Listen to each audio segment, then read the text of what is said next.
Welcome everyone to the January 5th, 2021 Ogden City Council meeting. I'm going to read the determination letter to you. This is the council chair determination to hold electronic meetings without anchor location. In accordance with Utah Code 52.4.2074, I have determined that conducting meetings of the Ogden City Council with an anchor location presents a substantial risk to the health and safety of those who may be present due to the infectious nature and potentially dangerous health effects of contracting the COVID-19 virus. This determination is based on the following. The Center for Disease Control and Prevention, or the CDC, has determined that COVID-19 is easily spread between or among people who are in close contact with each other through airborne respiratory droplets and may be spread by people who are non-symptomatic. The state of Utah has developed the COVID-19 Transmission Index through a collaborative effort among state and local health officials, elected officials, the hospital industry, and business leaders. As of January 1st, 2021, Weber County was in the high transmission category, limiting group gatherings to 10 people or less. Based on the foregoing, the work session and regular city council meeting will be held electronically on January 5th, 2021. Information on how to connect to the electronic public meetings will be posted on each agenda. The public may comment during the electronic meeting in public hearings on agenda items designated for input or during the general public comment period. Written public comments may also be submitted through the following electronic options. Telephonic message at 801-629-8158, public comment submission form at ogdencity.com/public input, or email at citycouncil@ogdencity.com. And this statement was issued and became effective January 5th, 2021.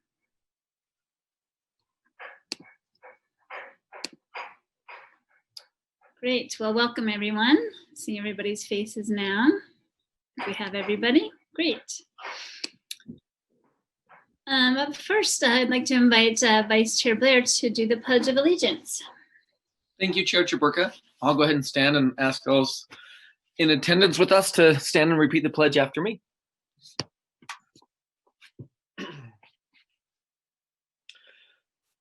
I pledge allegiance to the flag of the United States of America and to the republic for which it stands, one nation, under God, indivisible, with liberty and justice for all.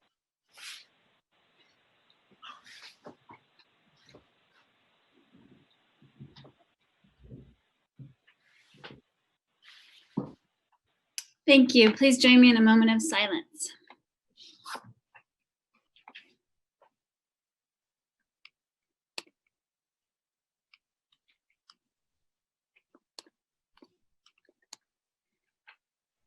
Thank you.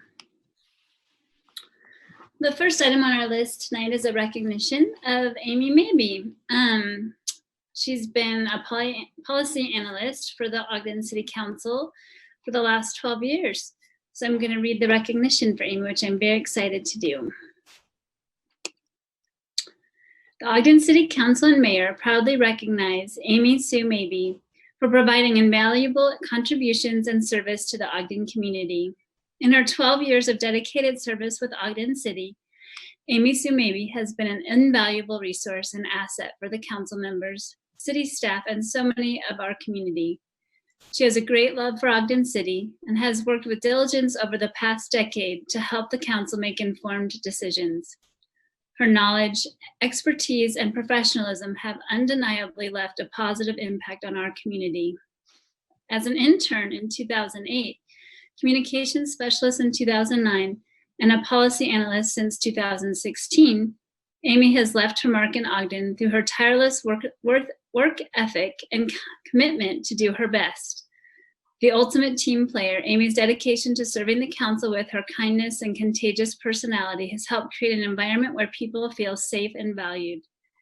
As she embarks on this new chapter in her career as the city administrator for Pleasant View, we congratulate her and know she will do many great things. We will greatly miss her presence, positive attitude, and sense of humor.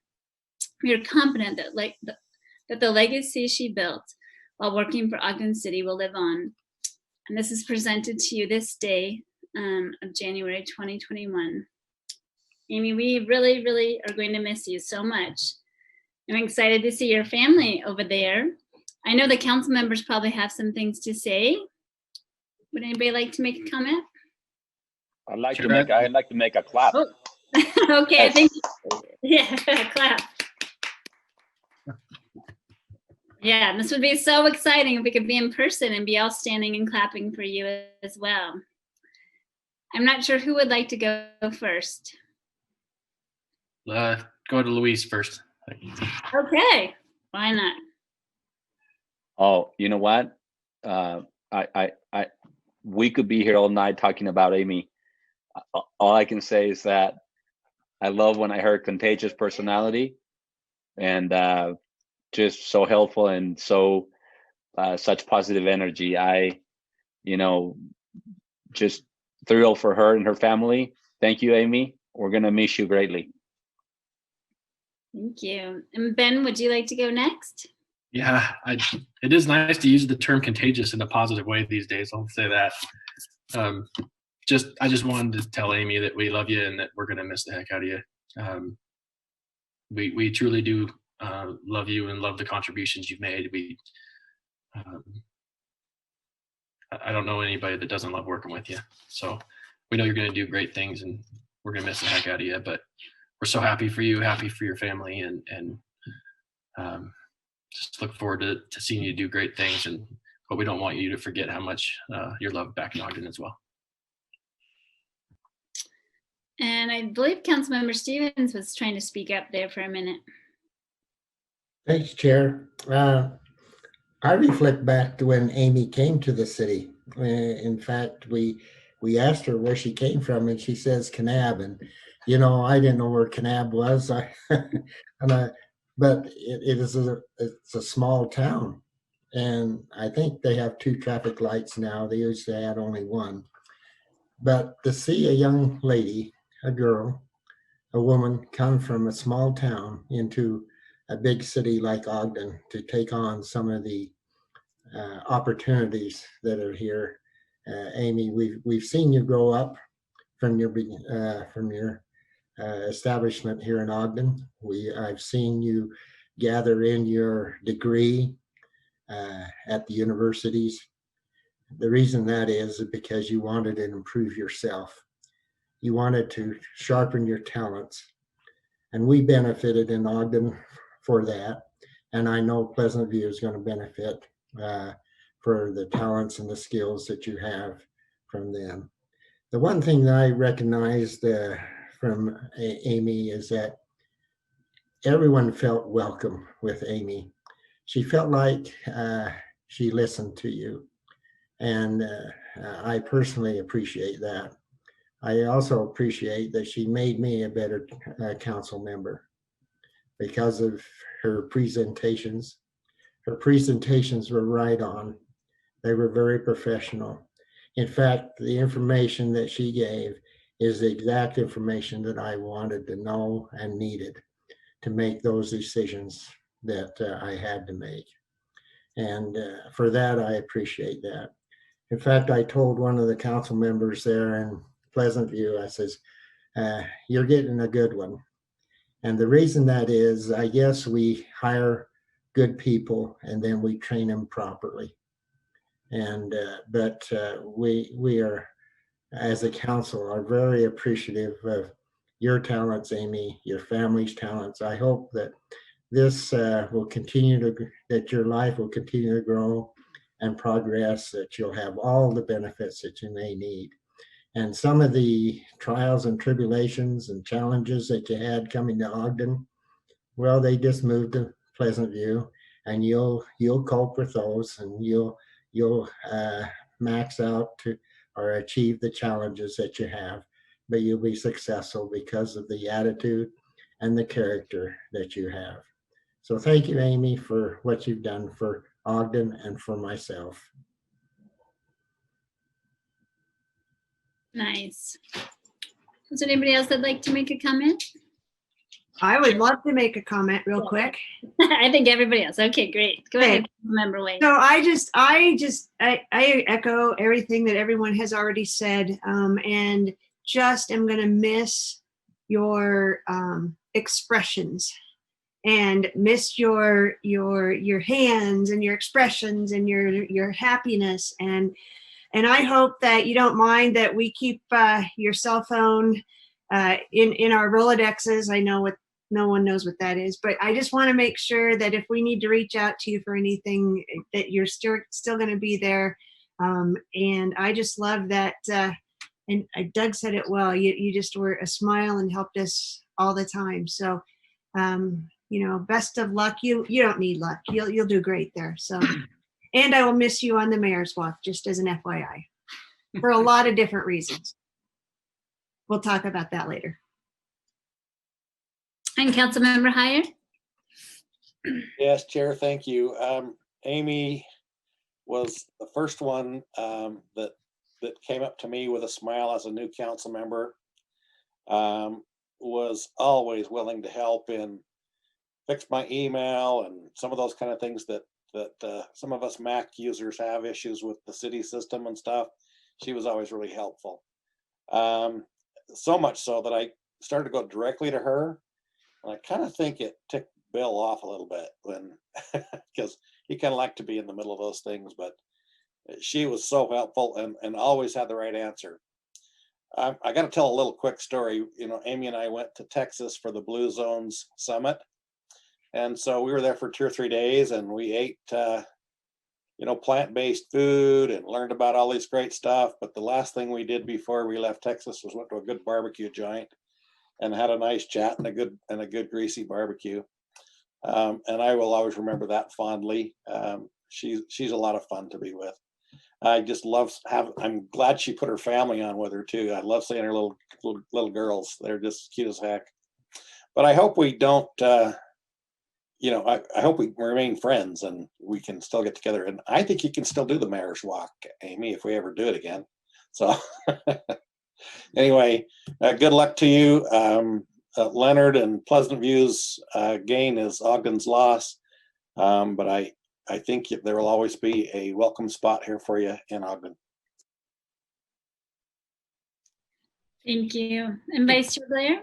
Yes, thank you. I was thinking back, and every year it seems like we have different challenges or different things that come up and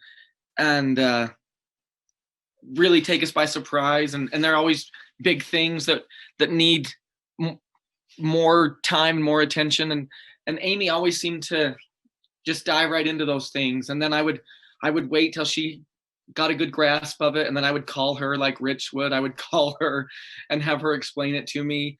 And I always felt like she would explain it to me very thorough, in a way that I would be able to understand it, in a way that I would be able to explain it to someone else if I had to, and in a way that would allow me to make an informed decision on something. So I was always very grateful for Amy and her dedication, her diligence, her hard work, and the time that she took, especially these last year.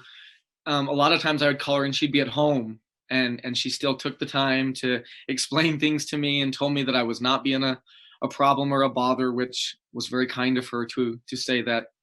But she always took the time to explain those things and help me become more knowledgeable and a better and a more informed council member. So I appreciate that. Amy was always willing to do probably more than her job description required. I can honestly say I have never changed my password. I have always called Amy. She has always changed my password. So I'm really nervous now for the next 90 or 30 or however many days, because she just changed it. So who knows what's going to happen.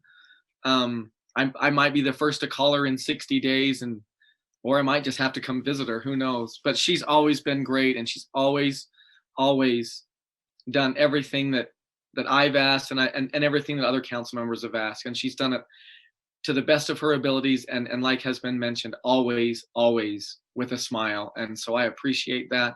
I appreciate her positive attitude. Back when we used to meet, I used to love that she and I were probably the two that appreciated the desserts the most. We would always get excited and ask which dessert we were going to get. So that was always fun. Amy has always been fun, and she was always kind to sit with me at the Christmas party too. So I really appreciate Amy and everything that she did for me, both as a person and as a council member. And I wish her nothing but success to her and her family. And I'm very happy for her and for her new position. So congratulations and good luck. Yeah, well, I think you guys have said it all. I love hearing these wonderful stories about different experiences that we've had along the way. And I just have to follow up just to say, as the newest council member, I certainly appreciate you helping me through the learning curve and all kind of the off the wall or crazy questions I ask about, and why do we do it that way, or who thought of that? Yeah, so she's always really cheerful when I ask, all the kinds of crazy questions that I end up asking. And yeah, we will miss you. So we're going to be following up to find out how everything's going. Would you like to say anything, Amy? Chair, could I just take a minute? Oh, please. Yes, any staff member. And then Amy can follow up with everything. So obviously, I'm particularly sad to see her go because she's been a really integral part of the office, and she's actually been in the office longer than I have. She was hired a few months before I was into the council office, but yeah, she's just so great to work with and always willing to take any challenge on. But I just wanted we do have some parting gifts for her, and this is really awkward over Zoom, but so we put together a book like we do for outgoing council members that's got photographs in it. I won't show them to you, but there's probably some in there that had to do with chickens and maybe some Germans. Lots of really nice pictures of her just going about her work. We also included the photos from all of the councils that she's served in the last 12 years. And then we also have this clock that we're going to present to her. And it just thanking her for the 12 years of service that she's given us. And that the picture book includes the notes that you've provided, and it was also available for city employees that came today to wish her well. So we just want to present her those, and obviously they're just such small tokens for the work that she's done for us, and just tell her how much we love and admire her. Thank you. Those are really lovely, Janine. Okay, Amy, would you like to say anything? I'm going to try. It's a little bit chaos zone here with the children, so bear with us. Welcome. But I have truly enjoyed working with each of you. This is a really tough decision because this is my dream job to be a city administrator, but then to leave Ogden is just really, really a hard deal. And I'm really happy I'm still in Weber County. So hopefully I still can grab lunch with some of you once the pandemic slows down and still get to see you around at different meetings, because I think you have all taught me so much and I have just been so impressed. And I'll still do the Mayor's Walk, Marcia. I would love to be involved, and I still want to do the Ogden Marathon, although I've never done the full marathon. But yeah, so, maybe somebody else will do it with you. I'm right. If there's any volunteers on this, please let me know. I'm happy to train. And just thank you. Everyone's been so very, very kind, and I have loved Ogden, and I will always have a place in my heart for Ogden. So thank you very much. I think she had to get out while the getting was good there. Well, thanks again, Amy.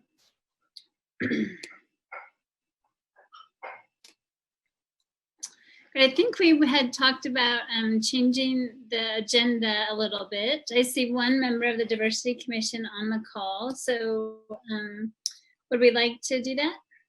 Yes, Chair, I would make a motion that we make a agenda modification and move the new business item 9 up to this point in the agenda. So that would be my motion. And It's 9A, right? 9A, yeah. Yeah, and I'll second it. Is that right, Councilmember Heyer, 9A? Yes, 9A, not the whole 9, just 9.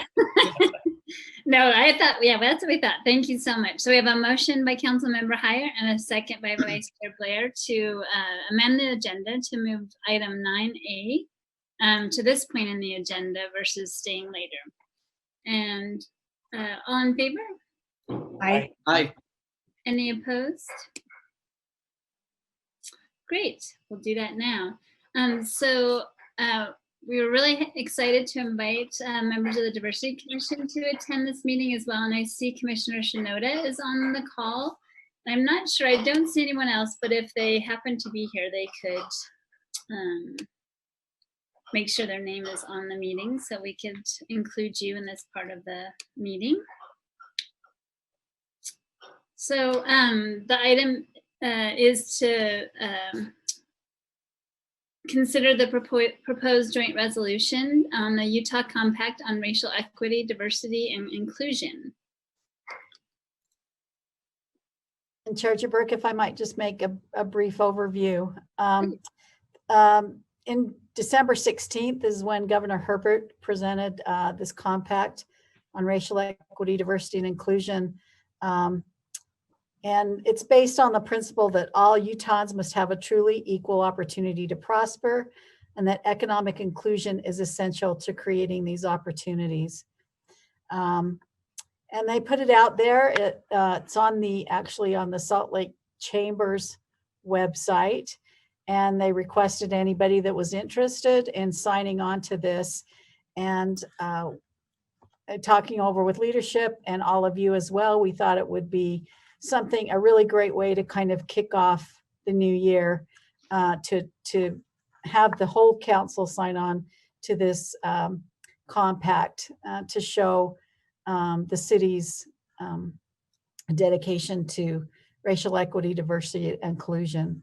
So signatories to the compact will pledge to advance behavior on an individual, business, or government level that establishes priorities and laws that create equal opportunities for everyone, and to foster cultures of inclusion. And in signing, you're committing to acknowledging that racism exists and that actions make a difference, and that you want to invest time and resources to create greater opportunities, particularly for people of color. And there's a couple others: advanced solutions to racial ills by listening and creating policies that provide equal opportunities. Engage broadly to affect change and provide equitable representation, and unite behind a common goal to create equal opportunity, not as a passing moment, but as a legacy movement of social, racial, and economic justice. And I thought actually our own Betty Sawyer spoke at that conference and made that comment that she didn't want it to be a moment, but it should be a movement. So that's why we prepared the resolution. It's before you for your consideration. Thanks so much, Janine. And I do appreciate the mayor and administration's support with this compact as well. And I do notice that Chair Knuth is on the call now, as well as Viviana Felix, who served for the Diversity Commissioners as well. So I want to acknowledge that I know they were supportive of this compact as well. And I did notice that newly elected or newly in place Governor Cox actually also signed this compact yesterday, so that it's in place under his administration as well. With that, I'd love to consider any motions if anyone would like to make one. Chair, I propose that we adopt Joint Resolution 2021-1, committing to the Utah Compact on Racial Equity, Diversity, and Inclusion. Second it. So I have a motion by Councilmember White and a second by Councilmember Stephen to adopt the joint resolution. This is a roll call vote. Councilmember Heyer, Aye. Councilmember Lopez, Aye. Councilmember Nadolski, Aye. Councilmember Stevens, Aye. Councilmember White, Aye. Vice Chair Blair, Aye. Chair Traberka. Aye, and that passes. Well, I have a little something to say, but I didn't know if I don't know if Mayor Caldwell's here. If Mark, you would like to make any statement as well. Thank you very much. We appreciate the offer to be part of this. We think it's important, and we're delighted from the administrative side to be supportive of this and to, as Betty Sawyer said, quoted by Janine, that this is a movement, not just a one-time thing. So thank you so much. And we look forward to more dialogue as we go forward. Thank you. And we appreciate your support as well.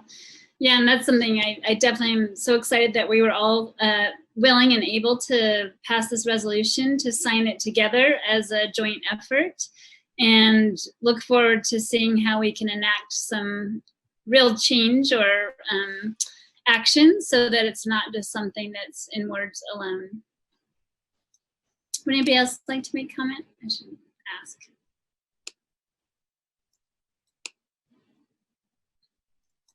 Thanks so much for your support with that, Janine.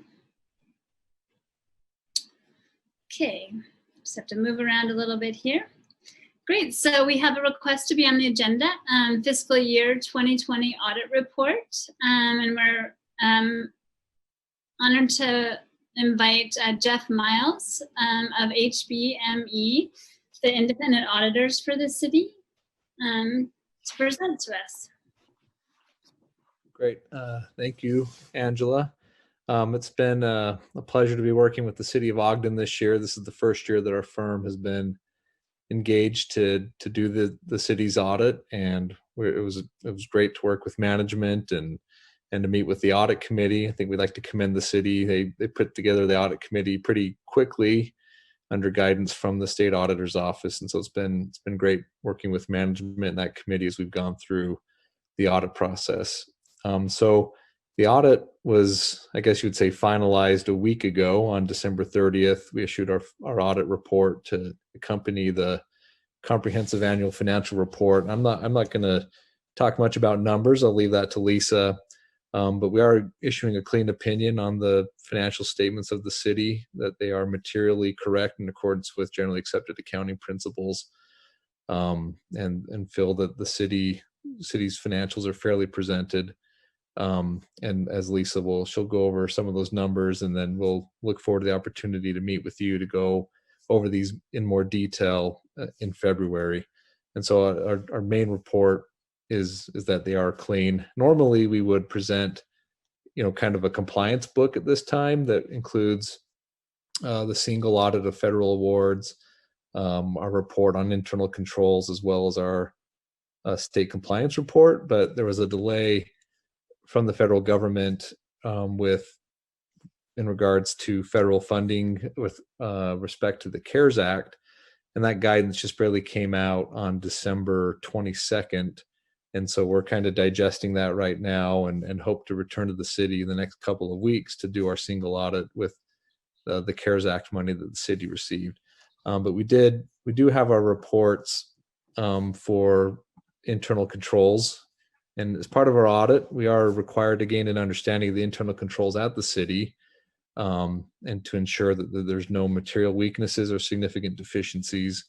And during our audit, we did not identify any significant deficiencies. We did have some discussions with management on improvements with inventory. It was kind of the one area that we said could maybe be improved a little bit, but nothing that we felt was significant that would result in a loss to the city. Just kind of improving the counting function in the year-end process. But as far as compliance is concerned, we did have 3 instances of non-compliance with the state auditor's office requires us to look at a handful of different items each year. And we did have 3 items that were not in compliance with state code. The first is that there was a deficit fund balance in the debt service fund. It was the city's intention to kind of discontinue this fund, and it had a deficit fund balance of $1,615 at the end of June 30th, 2020. And the city has a corrective action plan to kind of fund that money back into the fund and then close it down. And then the second finding was in the general fund. The state requires the unrestricted fund balance in the general fund to be between 5% and 25% of revenues. And the city was at 27.8% at June 30th. And we kind of say this is you'd say it's a finding, but it's kind of like, sorry, we have too much money in reserve, kind of thing. But it is in violation of state code. There is some action to maybe bump that up to 35%, especially in light of COVID and cities being worried about budgets. And a lot of this was just caused because there was a lot of programs that had to be kind of canceled or scaled back during the year, and revenues actually trended higher than what the city was anticipating. But they and with prudence, they kind of cut back on expenses where they could, and ultimately resulted in more fund balance at the end of the year than what was budgeted or anticipated.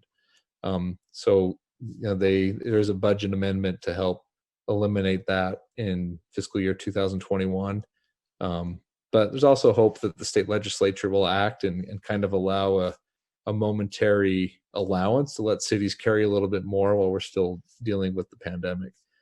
And then the third finding was there was two budgets, the Municipal Building Authority Fund and the Downtown Special Assessment Fund, that both had expenditures in excess of what was budgeted for the year.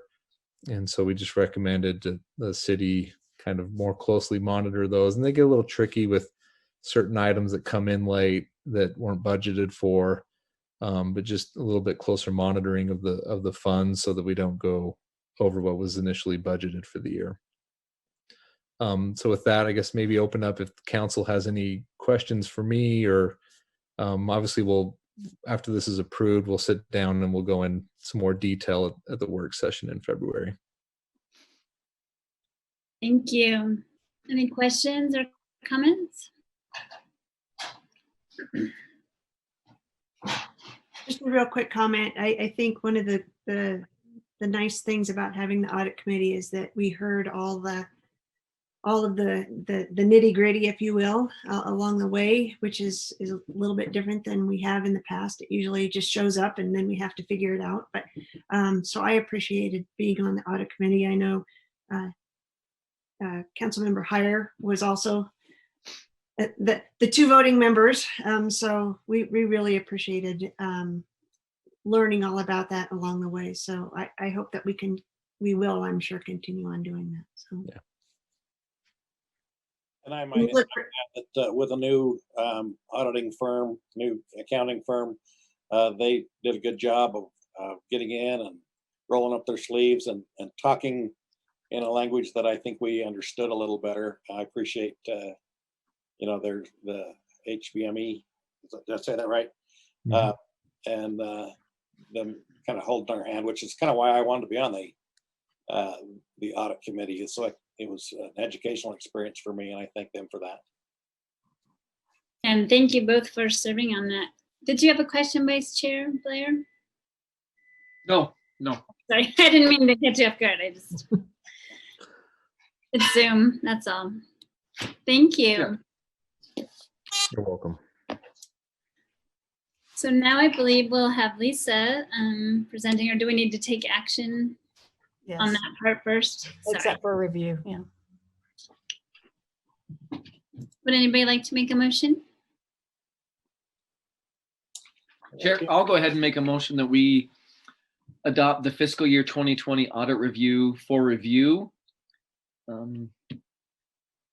Second. Great, so I have a motion by Vice Chair Blair and a second by Councilmember White to accept the report for review. This is a voice vote. All in favor? Aye. Aye. Any opposed? Thank you, and thanks again for joining us, Jeff. Up next, I invite Lisa Stout, the Comptroller, to talk a little bit about the Comprehensive Annual Financial Report for 2020. Thank you, Chair Chaburka, council members. It's a pleasure to be here and to present you with the Comprehensive Annual Financial Report as of June 30th, 2020. I'm just going to show you real quick. A few copies were delivered to the council office this afternoon. For the public and council members as well, if you go to ogdencity.gov, and click on the link that takes you to the budget. The comprehensive annual financial report is found here on this website for June 30th. Jeff mentioned that we have a clean opinion. That auditor's opinion is included in the annual report, along with the basic financial statements, notes to the financial statements, statistical information, and a management discussion and analysis of the financial position of the city.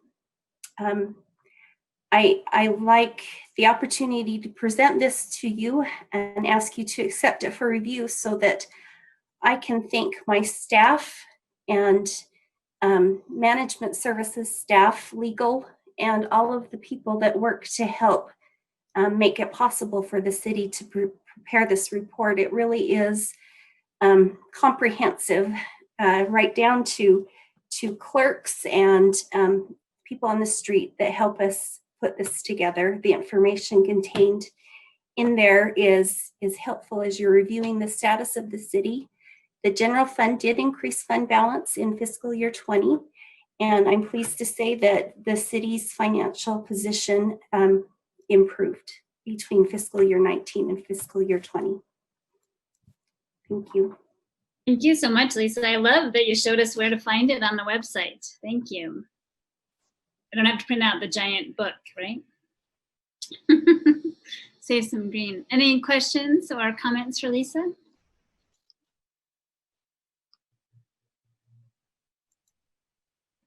Well, seeing none, I'd be happy to entertain any motions. Chair, I'll make a motion that we accept for review the comprehensive annual financial audit report for FY 2020. Second.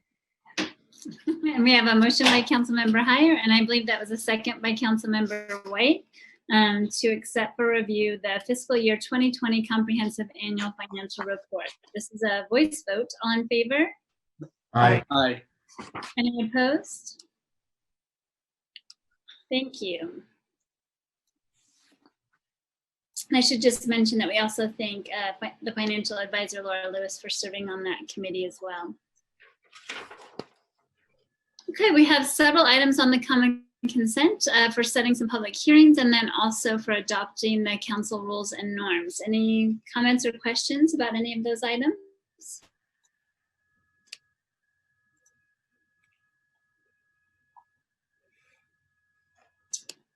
Seeing none, I'd be happy to accept a motion. Chair, I would make a motion then that we accept or approve the common consent agenda with the items listed in the agenda. Several are setting public hearings for January 19th and adopting the rules, changes in the rules and norms. Second. Thank you. We have a motion by Councilmember Heyer and a second by Councilmember Nadolski. And because we have that resolution there, this will be a roll call vote. Councilmember Lopez, Aye. Councilmember Nadolski, Aye. Councilmember Stevens, Aye. Councilmember White, Aye. Councilmember Heyer, Aye. Vice Chair Blair, Aye. Chair Chaburka. Aye, and that passes. Thank you. Now we have some minutes we'd like to approve. We have the regular meeting of June 23rd, 2020, the work session of August 4th, 2020, the joint work session of October 6th, 2020, and that is Councilmember White. Yes, Chair Chaburka, I have reviewed those and they are correct to the best of my recollection. Thank you. And work session of June 23rd, 2020, special meeting of July 14th, 2020, joint work session of October 20th, 2020, strategy session of October 27th, 2020, and closed executive session of November 10th, 2020. That's Councilmember Stevens. Yes, I reviewed those and they're correct also, Chair. Thank you. The regular meeting of August 4th, 2020, work session of August 11th, 2020, special meeting of August 11th, 2020, regular meeting of August 25th, 2020, and work session of September 1st, 2020. Councilmember Heyer? Yes, Chair, the recorders have been really busy. I have reviewed those and found them to be accurate to the best of my recollection.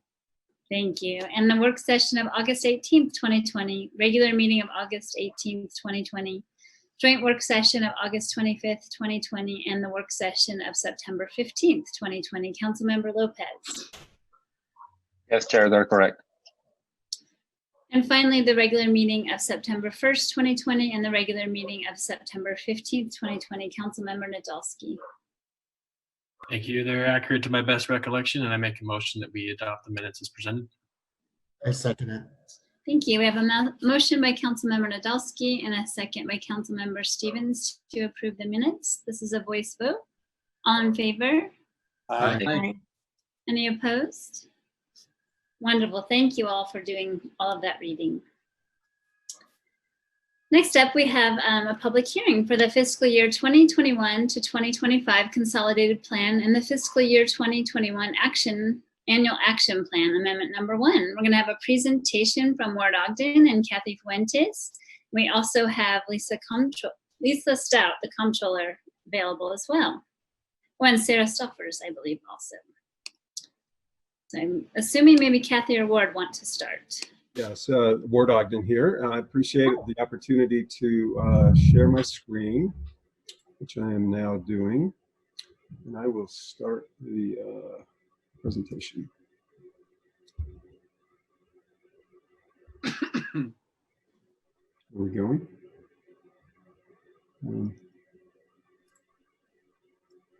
There we go. I don't know if you want that. Oh, there you go. You're already fixing it. Awesome. I'm swapping it. Thank you. You're a pro. There we go. So the item before you this evening is the amendment number 1 to the annual action plan for fiscal year 21. Each year, Ogden City receives an entitlement of block grant, community development block grant, and home funds to address community and economic development needs in Ogden. And in order to receive those funds, we must develop a 5-year strategy for community and economic development, and that's known as a consolidated plan. And then an annual action plan is adopted each year, and it contains programs, projects, and budgets to address the goals and strategy in the consolidated plan. That annual action plan was adopted along with the most recent consolidated plan in May of 2020. And the annual action plan contains an estimated carryover funds and program income estimates. Each year after the year-end numbers are reconciled, the staff presents an amendment to the action plan, which contains corrected carryover amounts and updated program income estimates. The City Council held a work session on this topic and reviewed the draft annual action plan amendment on December 8th. And then also in early December, our Citizen Advisory Committee met to review the draft and also made recommendation that the council adopt that. The annual action plan is presented to the council tonight for amendment. So it's the annual action plan 21. In the first year of the consolidated plan, the annual action plan is part of the consolidated plan. And so while there are no changes to the consolidated plan, the amendment to the annual action plan also requires an amendment to the consolidated plan. So hopefully that's not too technical, but in the HUD financial system, it is technically an amendment to the consolidated plan as well. But in effect, we're really just changing the annual action plan. So this slide is an outline of the action plan, kind of a summary of the action plan amendment. There are some adjustments and amendments to the entitlement amounts. And then, as I mentioned earlier, we have some carryover funds that we reconcile from the estimates to the actual dollars. And then we are increasing our program income estimates. And then we take those sources and allocate them to the line items in the budget. there are a couple of small changes to the program goals. There's one goal change to insert the goal of new housing construction into the Quality Neighborhoods program, with the goal to complete and construct one home for a low and moderate income household in fiscal year 21.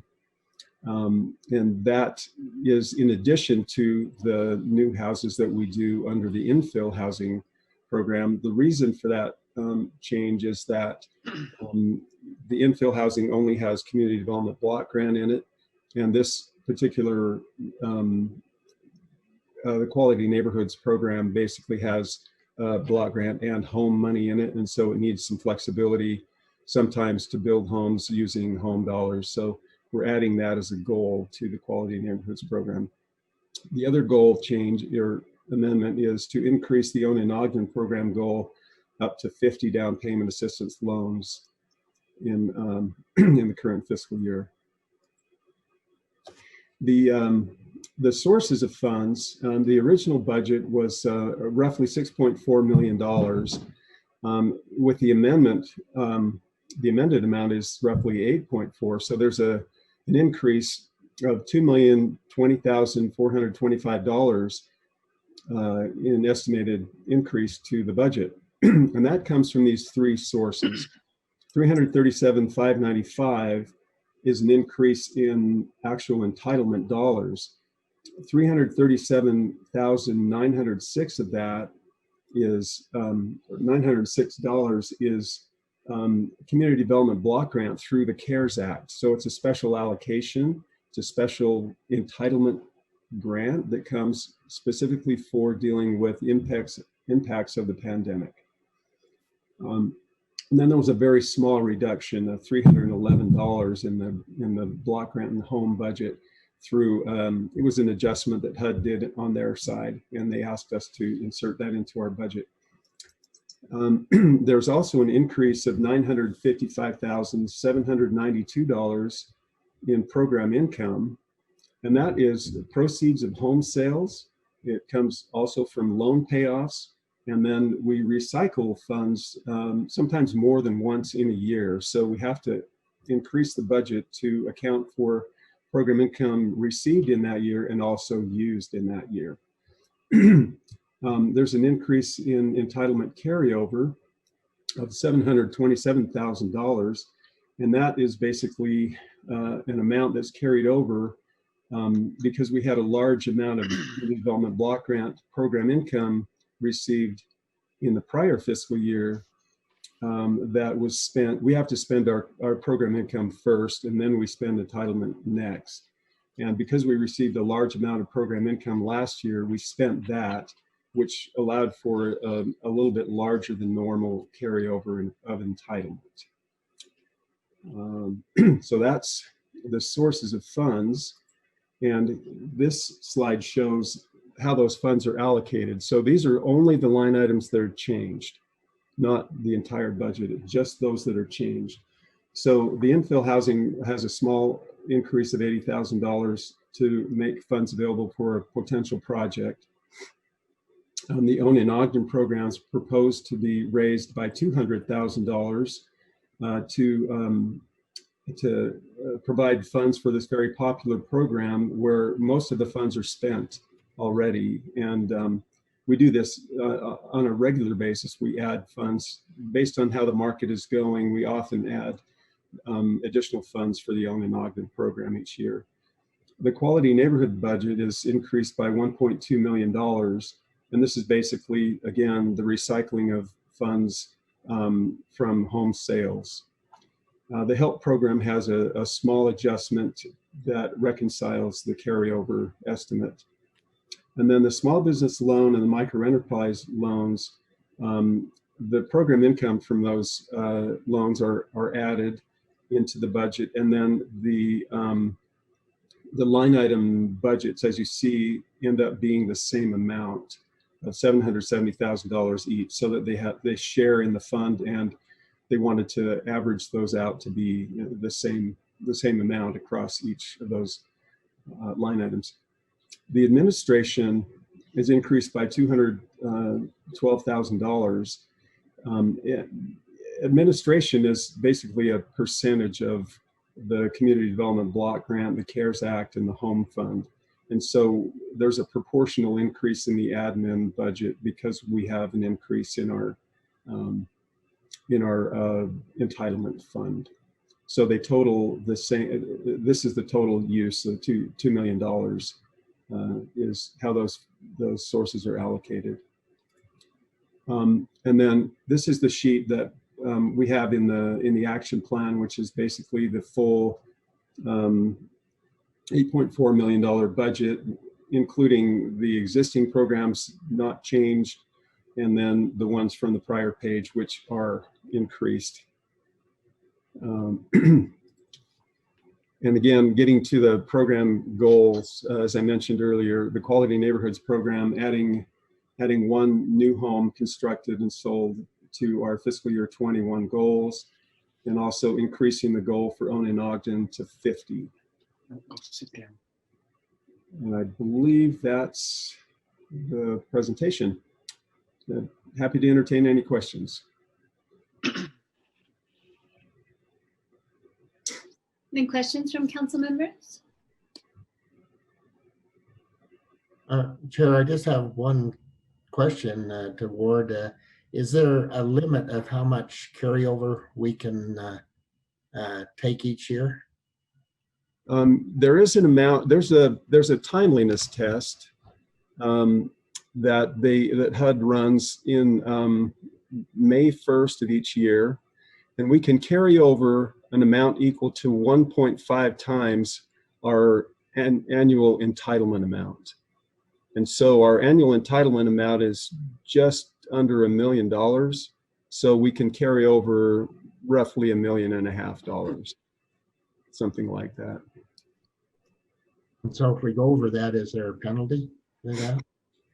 Yeah, there's a problem if we don't spend the money in a timely fashion. So it's part of the work of administering the grant is spending the money in a timely fashion. Okay.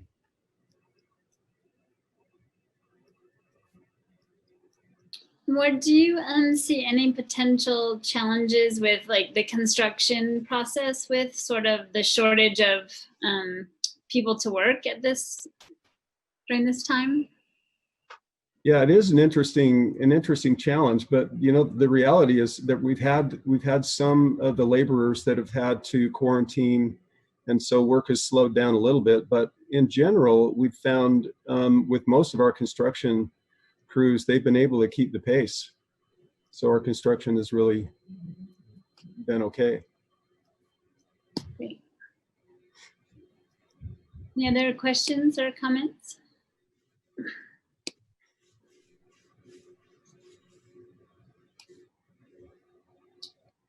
Well, thank you. I'm not sure if any other staff members wanted to make comments, but we do have time for public input as well. Chair Chaburka, this is Glenn from the council office. One thing we typically do with these is have all the presentations together before you open the public hearing. So if you'd like to do it that way, we can certainly have a hearing on each one of these items, but we did set it up so we could have just one public hearing. Great. So the parts that you've just done, Ward, have covered the first two. Is the budget amendment included here, or Lisa's going to report about that? Yeah, it's up to Lisa how much she wants to get into on the budget, but basically the budget is the same amount. It's the $2,020,000 going into the budget. So I'll leave that to her to decide if she wants to do any more on that. Just say ditto. Yeah, just ditto. There was a bit of difference between Ward's number and my number. I had the budget opening at $2,020,400. Ward was reporting $2,020,425. It's just a rounding difference. Pretty immaterial, but the ordinance for your consideration is to appropriate the budget as Ward laid out. Thank you. And then would we like a presentation for the microenterprise loan program guidelines? I do have a couple of slides on that if you like. I can move into that. Okay. The microenterprise loan program provides financial assistance loans to assist low and moderate income microenterprise businesses to start or expand a business in Ogden. And a microenterprise is a business with 5 or fewer employees, with the owner being one of the employees. The program line items and goals are part of our action plan for our HUD submittal, but the guidelines are not. We don't want HUD to give approval of our loan guidelines. That's a council function. So we approve the guidelines actually separately from the action plan, but they run concurrently with it. So the change that we are proposing today is to require that microenterprise loan program applicants with less than 3 years of experience owning and operating a business, we require them to attend a city-approved business startup training program, and then to provide financial assistance to them to complete that program. And upon successful completion of the program, they would be reimbursed for that cost. Those costs are estimated to be between $600 to $840, depending on the level of personal consultation that they undertake. So it's a simple change, but an important one, as it provides a mechanism for the microenterprise business owners with less experience to get some mentoring as they start up their business.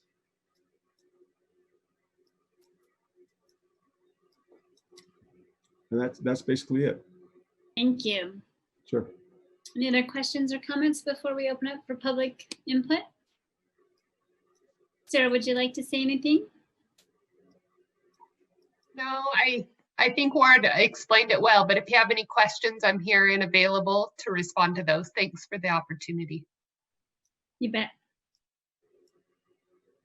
Okay, well, I think we'll open it up for public input, and that would be on these items only at this time, and we'll have general public comment later in the meeting, but Brandon can explain to those attending via the Zoom meeting how they might participate. Absolutely, thank you, Chair. If you would like to comment on these items, you can only do so if you're joining us via Zoom and by using the raise hand feature found at the bottom of your screen. And if you're joining us via telephone, you can raise your hand by pressing *9, and that will raise your hand.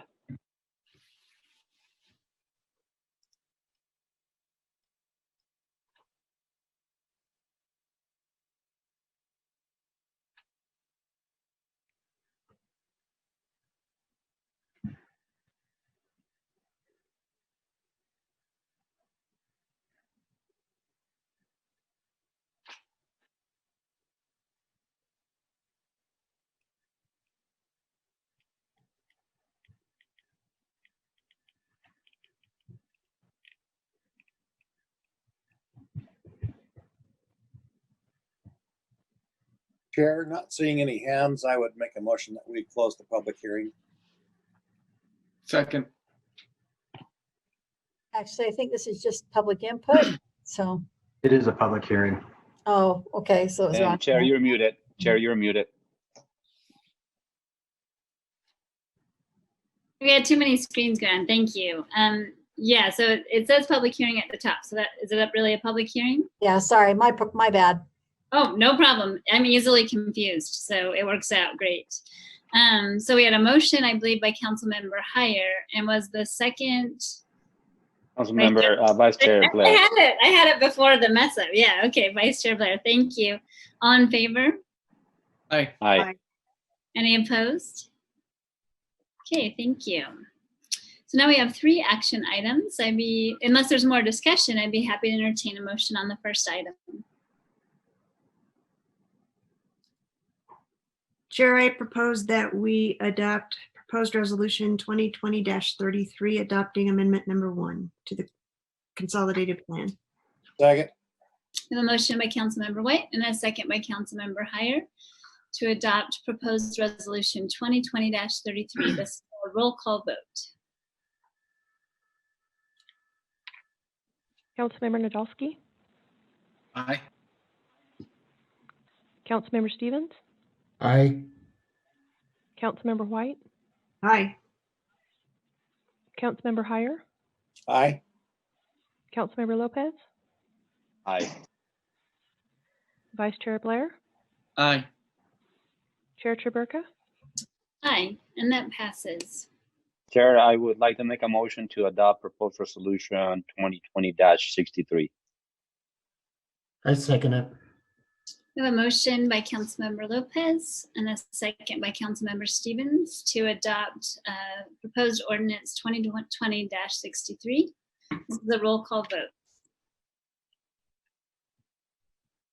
Councilmember Stevens, Aye. Councilmember White, Aye. Councilmember Heyer, Aye. Councilmember Lopez, Aye. Councilmember Nadolski, Aye. Vice Chair Blair, Aye. Chair Chaburka. Aye, and that passes. Thank you.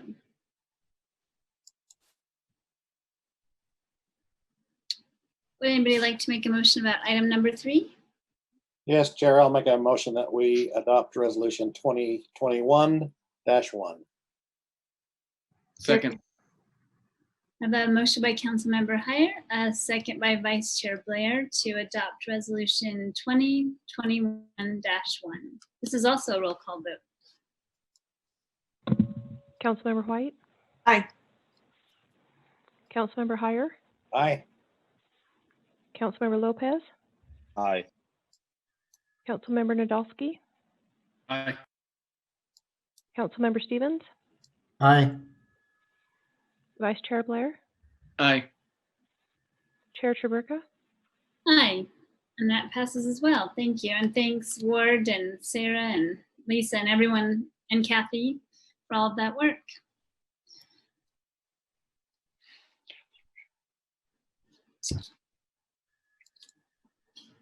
Okay, next on the agenda is the mid-year fee adjustments from the Golf Division.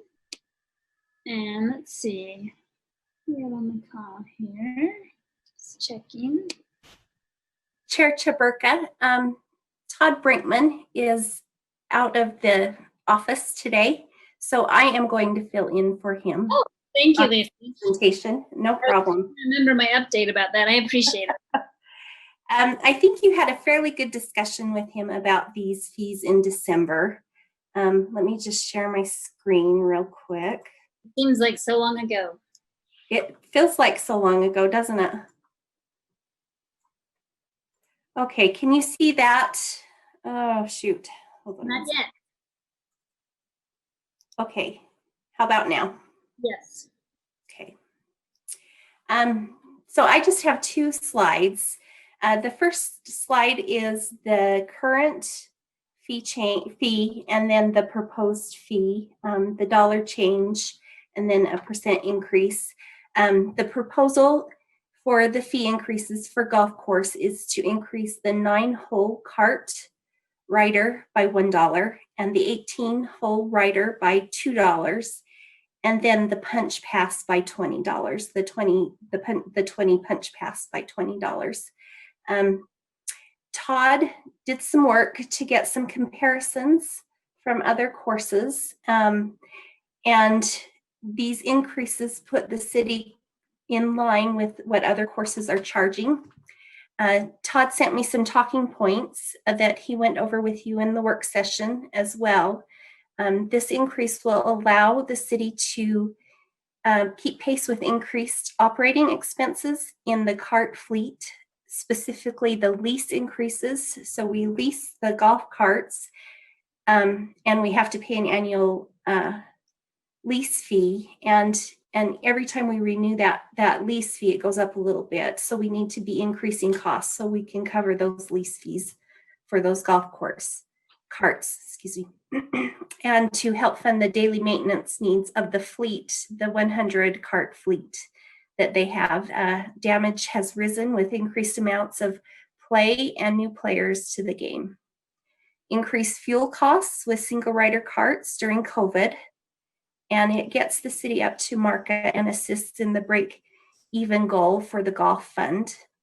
The projected revenue increase from these fee changes is estimated to result in an additional $50,500 in revenue for the golf fund. Do you have any questions? Lisa, do you know what the lease payment is for those things annually, those carts? And not off the top of my head. I could guess, but I probably guessed wrong. I could certainly get that information and provide it to your staff. That would be great. I'm not sure it's that important. I was just kind of curious what that 50,000, how much that was gonna hit that. I know that there are two different Yamaha leases that the city has, and I know it seems like one of them is about 35,000. I don't remember what the other one is. Okay, thank you. It's not important that you research that. Thank you. Were there any other questions or comments? Well, thanks for filling in, Lisa. You did a great job. Thank you. If there's no other questions, Chair, I'd like to make a motion that we adopt proposed ordinance 2020-64. I second. This is a public hearing also. It's at least, it's under, oh, no, it isn't. Yes, it is. It's in the public hearings. You are right. Thank you very much. So yeah, maybe we'll take some public input before we do the motion. Thanks for that. Looking out there. It goes on to the next page, so it's hard to tell. I don't know. I think, Brandon, you may want to just repeat what you said because I'm just not sure of the count of people.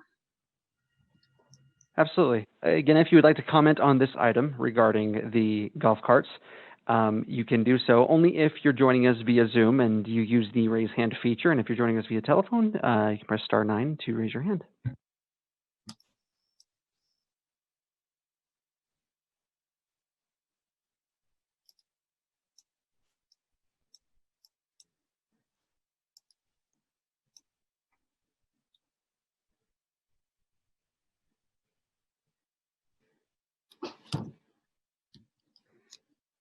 I don't see anyone raising their hands. Would someone like to close the public hearing?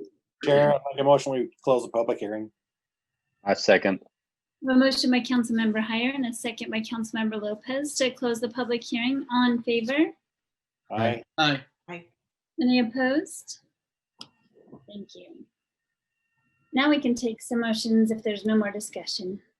I'll make that motion, Chair, that we adopt proposed ordinance 2020-64.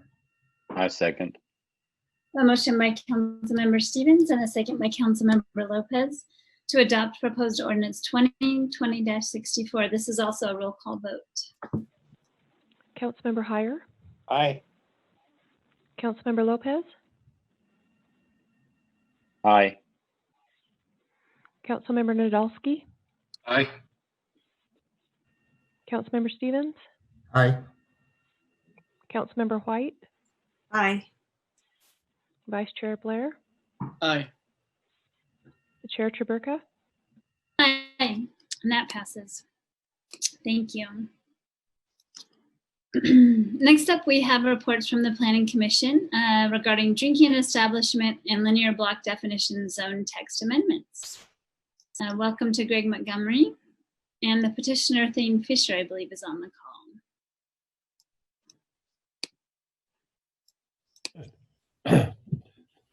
Council, can you see that? Yes. Okay, good. Well, as you mentioned, Chair, this is a petition that began back in 2015 by Mr. Fisher to revise the linear block requirements for drinking establishments in the downtown. The present regulation states that 2 drinking establishments are allowed per linear block, and the linear block is defined as both sides of a street for a 100 block multiple section. So the request is to revise that and to allow additional drinking establishments to occur downtown. The reason for the linear block originally was to avoid concentrations of specific uses, and it was not only limited to drinking establishments, but other uses also use this definition. So as we discuss this to the various areas over time, one of the things that was apparent is we have one section of the downtown presently that is non-conforming to this regulation. That is the upper block of 25th Street between Lincoln and Grant. These yellow dots indicating where we have more than 2 per lineal block. And if you would have looked at this map 10, 15 years ago, there would have been more yellow dots on this area, making both upper and lower 25th Street non-conforming. As mentioned, this petition has been reviewed several times. The Planning Commission first reviewed it back in August of 2015, and in a 4-2 vote recommended denying amending the present ordinance. Over time, City Council has held work sessions. There have been stops and goes on this petition. In the year 2020, the petition was brought back again for consideration, even though no action had ever taken place on it as a final action. And the request was made to go back and look at this. We held work sessions with the council in April, again in November, and finally in December last month, some options were presented to the council based on discussions that took place in November for your consideration. And in that December meeting, the council gave us directions of making amendments to the ordinance for you to consider tonight. The proposal is to allow 3 drinking establishments per each side of the street only in the CBDI. That's the area shown in red here. Other areas of the city would remain the same as the present ordinance reads. This revision or amendment would take place only in the central business district intensive area.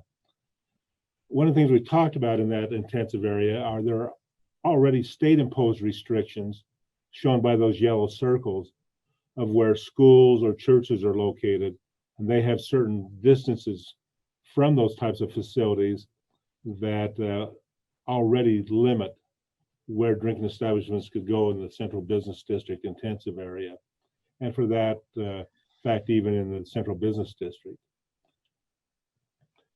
As we talked about this proposal to make it a change to allow 3 per each side of the street in the CBDI, one of the concerns was, well, what does that do to the number, and does that give us an over-concentration? One of the things that was built into this proposed ordinance revision is that the corner buildings in the CBDI, in other words, those red dots that you see in this drawing, would be counted in the 3 drinking establishments. And so what that would mean is once there are 3 existing, those corner buildings are no longer available. That's why the red dot is there now. So by adding that, that adds a measure of control. So we still don't have an over concentration, but we have additional abilities to have drinking establishments in the central business district intensive area. And so this is kind of a balance system added to make sure that it doesn't become too concentrated and create problems, but has enough for nightlife to encourage activities in downtown, both along 25th Street, along Washington Boulevard, which are the CBDI areas. What is required by this proposed ordinance is to change the business license and also the zoning regulations to accommodate this revision for the central business district intensive area to allow that consideration of 3 per each side of the street and to include the corner into that calculation. So what you have before you tonight is consideration, and Mr. Fisher has amended his petition to support this proposal of the 3 per side, so that you're now looking at his petition as he's proposing it with the language we've given you tonight, is to allow the 3 per side and to make the revisions that are applicable only to the central business district intensive area. All the rest of the city would still remain the same in the 2 drinking establishments per lineal block. And so that is what is before you tonight for your consideration. And thank you so much, Greg. I certainly appreciate all the work that has gone into this, and I think it's a great compromise to all the discussion over the years. I'm just happy that we'll resolve it because it has been going on for quite a while. Are there any questions or comments from council members? I was mistaken that Thane is actually not on the call. Greg, can you refresh my recollection? And maybe you have a map that shows where other drinking establishments are in the CBD other than on 25th? I do in another PowerPoint. I did not include it here. For example, let me just kind of give you a couple areas. So Washington Boulevard between 25th and 26th. You have the Harp and Hound. You have the Angry Goat. So there's a couple of locations between 25th and 26th on Washington. Right now, in terms of anywhere else in the CBDI, those are the only other ones we have at the present time. And I just wanted to mention Thane actually is on the call. He's the heart that's present there. I had no idea. I didn't know that was the code for him. I apologize. So how many, maybe this just, you're gonna have to make a guess, how many other spots are they allowed that are maybe not being used? Well, you think of Washington Boulevard, for example, and those 4 or 5 blocks, and I mentioned only one block that has 2 on it. So you've got under the present ordinance. So you do have opportunities along Washington Boulevard for that to happen.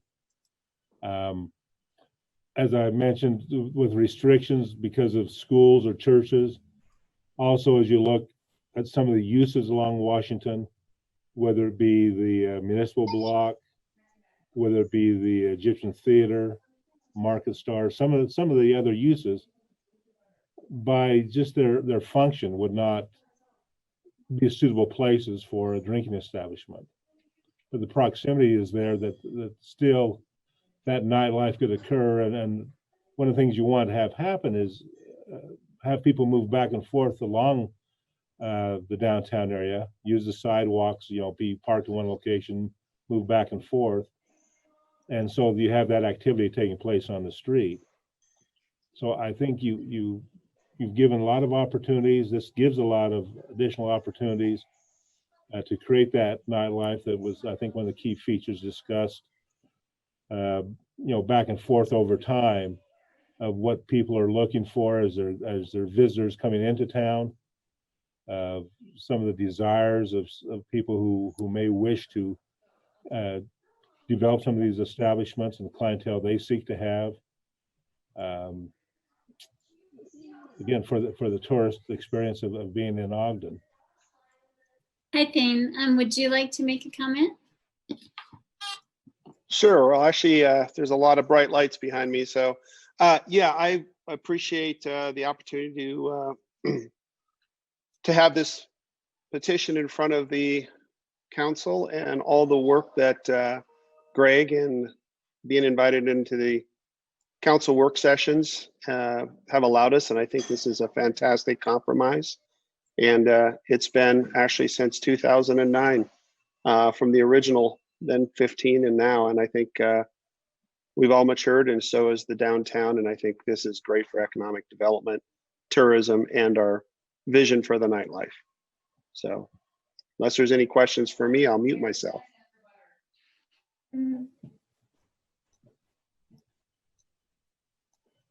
Any questions or comments? Chair? Yes.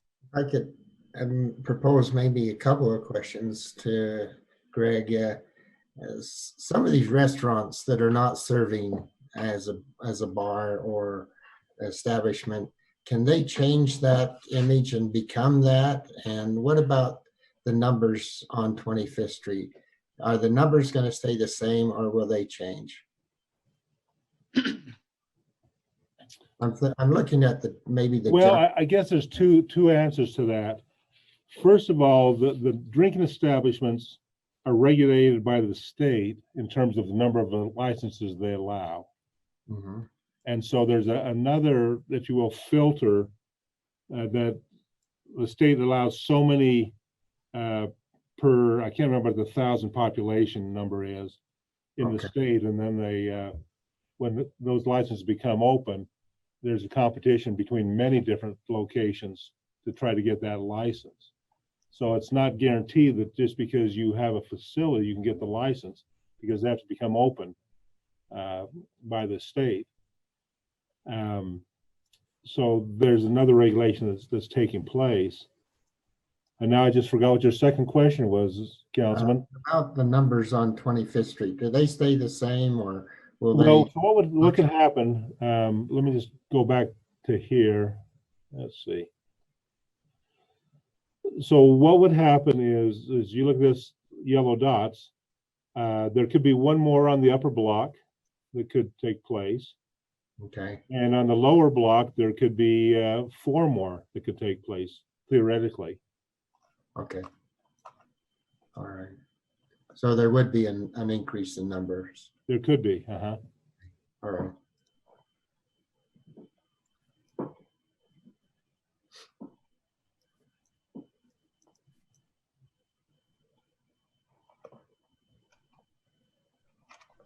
If there are no other questions, we can open up for public input.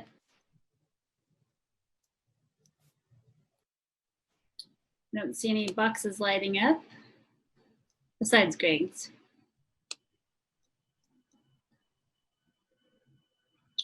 Would you mind repeating how someone might participate, Brandon? Not at all. If you would like to provide input on this item specifically, you have to be joining us via Zoom and use the raise hand feature. And if you're joining us via telephone, you press *9 to raise your hand. So with that, Jared Allen, the time is yours. Please limit your comments to 3 minutes and state your name for the record. Hi, my name is Jared Allen, and I'm a resident of 541 26th Street in Ogden. Just want to say, thank you for Greg and everyone for getting us to where we are on this. I feel like it's a great solution as well. Per some of the questions that have come in recently with, will this increase the number of bars per block? Technically, the resolution that they've come up with leaves it the exact same. If there's 3 per each side of the block, that's 6 total.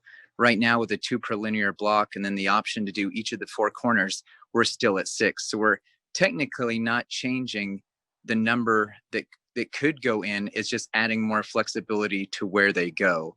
They don't have to be the corners anymore. Now they could be really anywhere on the block. And I guess that's probably just the main comment I want to make, but thank you for the consideration. Any other comments?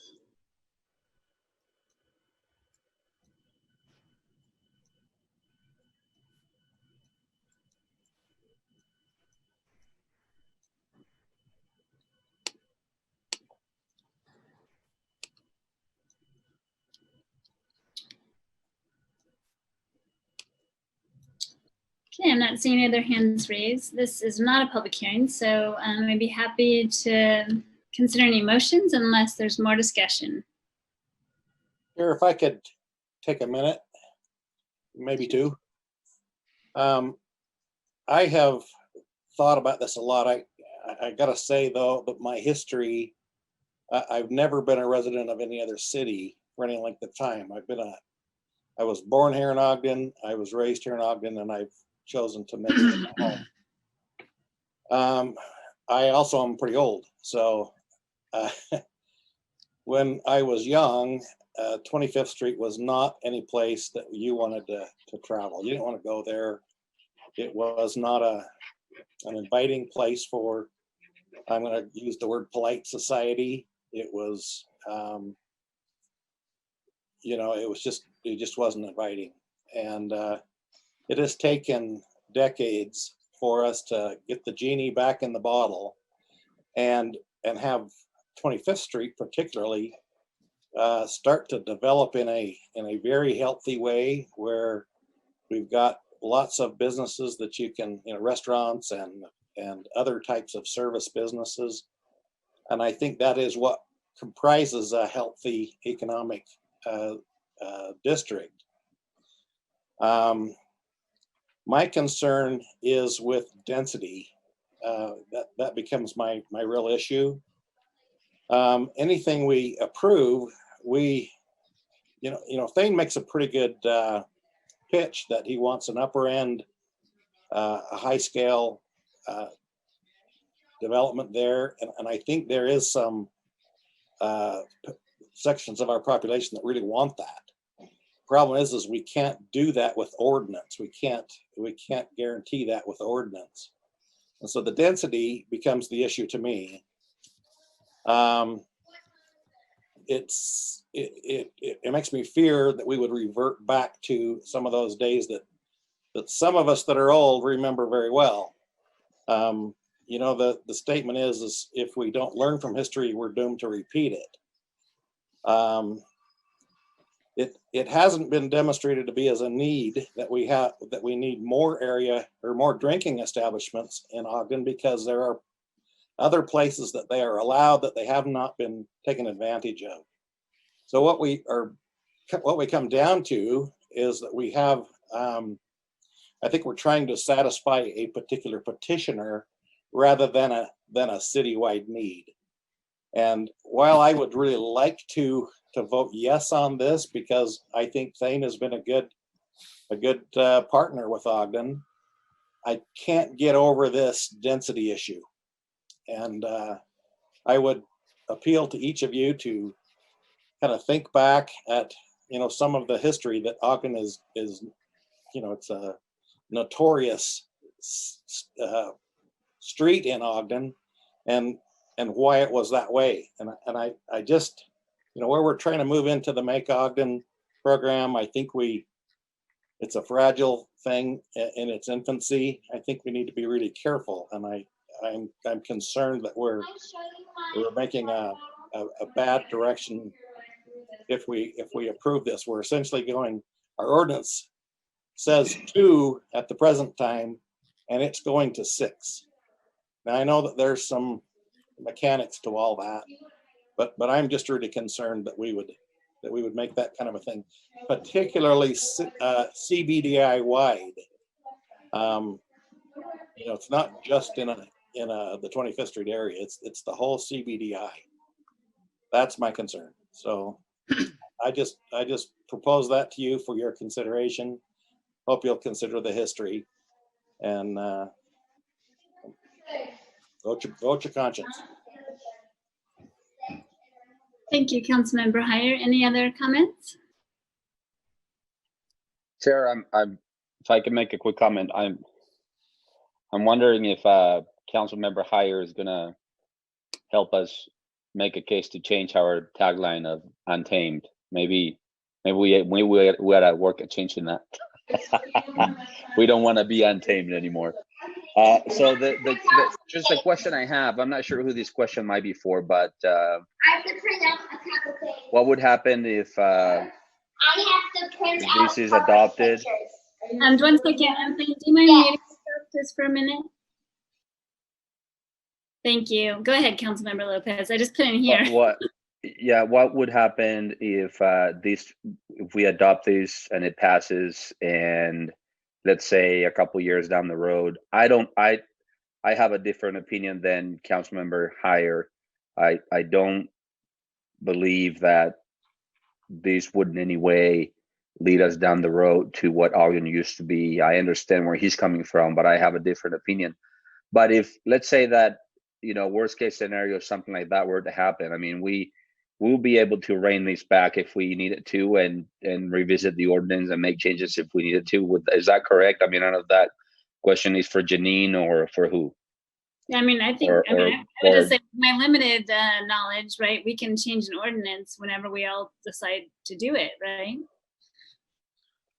I will say, speaking on that, and I agree. I don't have the same reservations as Councilmember Heyer, but I do understand it's hard to get the genie back in the bottle. I just like with other things that we've tried to limit, we can certainly cap something, but once something is there, as long as they're there, it's hard to eliminate that practice or that thing. So I get that, and I appreciate that comment, Vice Chair. I'm just really from kind of the legal standpoint. That's where I would like to have some advice from someone. Let's say that some establishment or a couple more establishments actually get their licenses and they have their businesses operating, and then 5 years down the road, I mean, it might be a different council and says, hey, you know what, this is really not working, we need to rein this back. Whoever voted this made a mistake. What would that look like? So maybe I could answer your question, Councilman. If you decided that down the road there is some problems and you change the ordinance, it would basically make those uses non-conforming, much like the present 25th Street is on that north side of the upper block. Those three that are there are non-conforming because there will only be two allowed. But because they were there when the ordinance allowed them, they're allowed to continue. It would just prohibit anyone else from coming in after that point. And if they go vacant for over a year, then that right is lost. So there's been some establishments on 25th Street that were in existence years ago. They've gone vacant, and so no one could come in and reopen them, even though they were there at one time. So you've got a situation where as long as they continue, they're allowed to continue, no new would be there. If they go vacant for a year, they're lost and can't be reestablished if you make an ordinance change somewhere in the future. But the use can be sold to another owner, and it can perpetuate that way, though. Is that correct? Correct. As long as it's still occupied, it's not running with the owner, it's running with the land. But it's that vacancy that would then eliminate it for a year. I think something I'm thinking a lot about too is, I understand your perspective, Councilmember Hire, and I appreciate you bringing it to the table.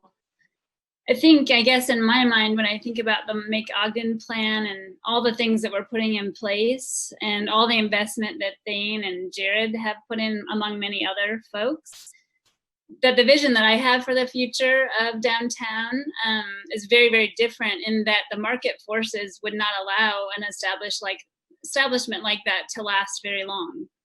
I mean, I guess that's the challenge we have here, is thinking about the future, where we're going to have people that we want to spend a certain amount of money in an establishment that Thane's been talking about, or Jared's been talking about, where the price point is so high that they can't base their sales on food, right? And like that, that's what I'm getting out of it. So I think that's sort of the challenge here, is kind of thinking back to a past where things maybe weren't so bright, to then having a vision for what the future can be. And I really don't think an establishment is going to last on that street or in the downtown if it's not providing a certain kind of thing that the people that are going to live down there and have to be a part of are going to allow to happen. So I guess in my mind, sort of there's a market forces sort of argument to be made here, that if you escalate things that are happening down there to a certain level, then those kinds of things can't happen, it couldn't happen. There might be a time period where we have a little bit of change here, but I think I'm looking for a different future for downtown than what we did have in the past. I also want to make a comment that we have to remember that there's still limited licenses, right? Like the state, I mean, I guess the state could change that, but just because we can have 10 establishments or whatever that is, it may be difficult just to even get 1 or 2 licenses. So we just, as we grow, it's going to be an interesting, I think the license issue from the state's going to be harder than, just saying we will allow 10 or whatever. I don't know what the number is. I shouldn't say 10 because Any other questions or comments? Just make a comment that I've appreciated hearing everybody else's feedback on this. I've been genuinely torn on this for weeks. I haven't been torn on the fact that we need to take action and get this taken care of one way or another, but I have been torn on which way I want to go on it, because I think we all want to see increased visitation and for people to see us as a destination that they can find all of the attractions that they're looking for, and that we are a more competitive destination relative to other communities too. The thing that Councilmember Heyer mentioned was he's concerned about density, and for me, I'm concerned about quality. I think when it comes to an ordinance, we can't really control the quality of an establishment, and I still have concerns about the quality of establishment that we might see in the kinds of densities that Rich is concerned about too, I suppose. But I don't fear that we're going to go back to those decades ago issues. I don't fear our future. I look forward to our future, and for me, our future is not only on 25th Street. For me, Make Ogden's much bigger than that, and this decision is much bigger than 25th Street. But there's also more opportunities for establishments beyond 25th Street, and so I guess I just don't see that this is a make or break for this kind of opportunity in Ogden when we have places for these kinds of establishments to move into, as it is with the current ordinance. We have plenty of places, and we've got a lot of places that are in need of those kinds of establishments too, beyond just 25th. And I personally would like to see us allow for those kinds of things in other parts of our community too. So that's all I got to say for now, I guess. I can't tell if you're saying that you're for this particular one or not. Was that on purpose? No, I guess I'm leaning toward a no tonight. So, Councilmember Nadolski, one of the things that I continue to think through too is that there's an increase in prices of the buildings. And so the people that are going to want to afford that are going to have probably a higher, I'm just assuming a higher quality establishment just because of the prices of the buildings itself. So I've kind of thought through that myself as well. So I appreciate you bringing that up. Yeah, and I definitely thought the same, Councilmember White. That might be one of the things that kind of controls the quality concern that I have. I think that would apply in areas outside of 25th Street too. But I also know that the margins on alcohol are quite high, and that alcohol can turn a good profit if done right, and that might kind of swamp some of the increased property values we've been seeing recently, but I'm not really sure. But I will say that I didn't think there would ever be a time where I wouldn't consider an ordinance like this, but maybe I'm just getting old. But I think we're ready to take a vote, Chair, rather than counting votes here. Oh, sure. Well, I guess I just want to understand just this reasoning. So we don't want to pass this one, even though it's lowering the amounts that could possibly be in the linear block. We leave it as it is, and it actually is higher than what we're proposing. So that's where I'm getting a little confused about the density issue. Say that one more time. I didn't Well, follow. maybe I'll let Greg say it, right? So if we leave it how it is, and they can put an establishment on the corners and that counts, then you actually could, if we're even just looking at 26th Street, you could have 6 as we have now, right? Am I understanding that correctly? And so what we're proposing is that you would only have 3 in that dense area, 3 per side. I guess we need the map back up to explain what I'm trying to say. I think I know what you're saying. You're saying that if all 4 corners right are hooking up with the drinking establishments, but they don't count for 25th Street, they count for Lincoln and Grant. Then you can add more on Lincoln. Well, then you still have your 2 per lineal block, which is 1 each side. So I think that's what you're saying. Is that right? Right, and I think Greg can show it on the map more easily. And unless I'm misunderstanding it in some way, you guys are saying to stick with it now so it could be higher than what we're actually proposing. Am I right about that, Greg? So is that map showing? Not yet. Mm-mm. Oh. Okay. I appreciate you popping back on, Greg, because maybe I'm misunderstanding. What we're talking about here. But I believe what we're proposing is actually reducing the density in some way. It's not reducing. So yeah, so what it does is to take those corners and say, okay, you're now going to be part of either direction. You can't be exempt and say, okay, even though I might not have a 25th Street address, I'm still the 25th Street clientele. It's saying that corner is going to count both directions rather than being separated out now. So it automatically eliminates those areas that are red, where the present language would allow them if they had an address that was a Lincoln or a Grant address. So that's just one example of one block where it actually could increase the density as it is right now. I don't want to give anybody any ideas, but I'm just saying. Well, Angela, I think one of the things you're kind of overlooking is that the north side of 25th between Lincoln and Grant is over. It already has non-conforming use buildings or use businesses on it, and so it's the only one that's going to change is the one on the south side of 25th. Right, but I'm talking about the rest of the CBD as well. So I'm not, that's just an example of how it works. But some people are saying that we're increasing the density in some ways, but I actually think that's not true. But maybe I'm not thinking about it the right way.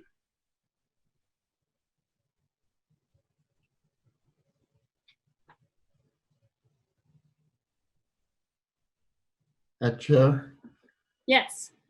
I appreciate the comments so far, and like all of the rest of my council members, we've thought about this for a long time. In fact, I have. I really mulled over what could be and what can't be, and what the restrictions are, and I appreciate Ben's comments on quality, and I think that's a big issue, trying to find that we have the right quality establishment in the area. And so, I'm in the same era as what Rich is, and I can remember a lot about 25th Street.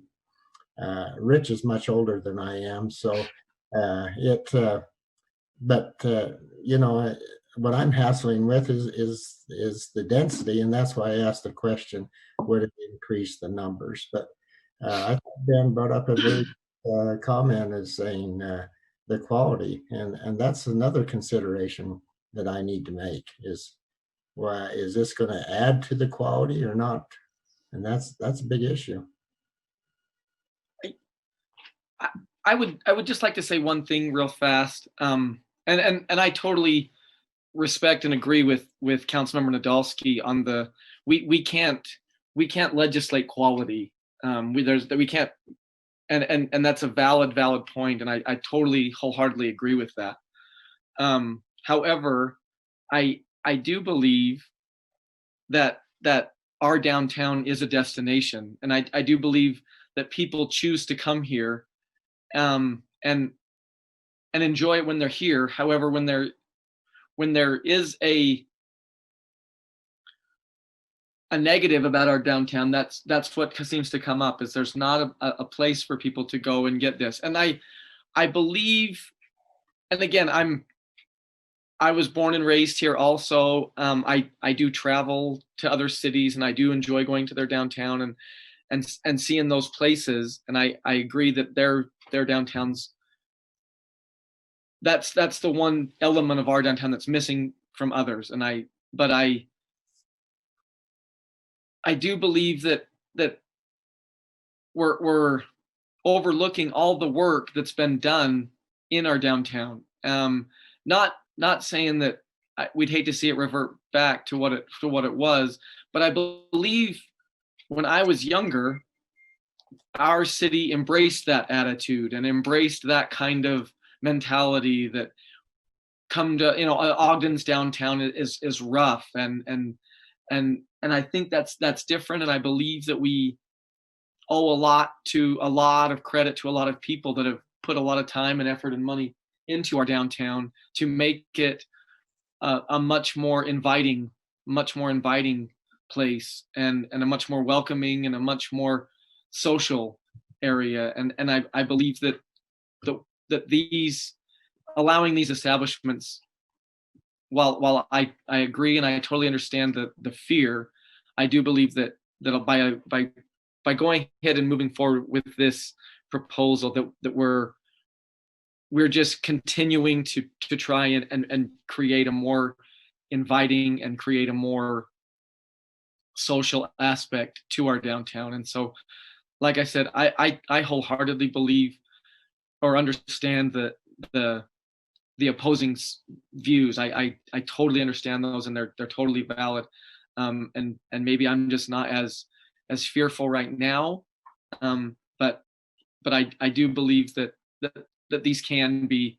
I understand that there is a risk, but I do believe there's a great reward also. And I guess I'm seeing more of the reward or more of the upside than the down. So, Chair, if I may.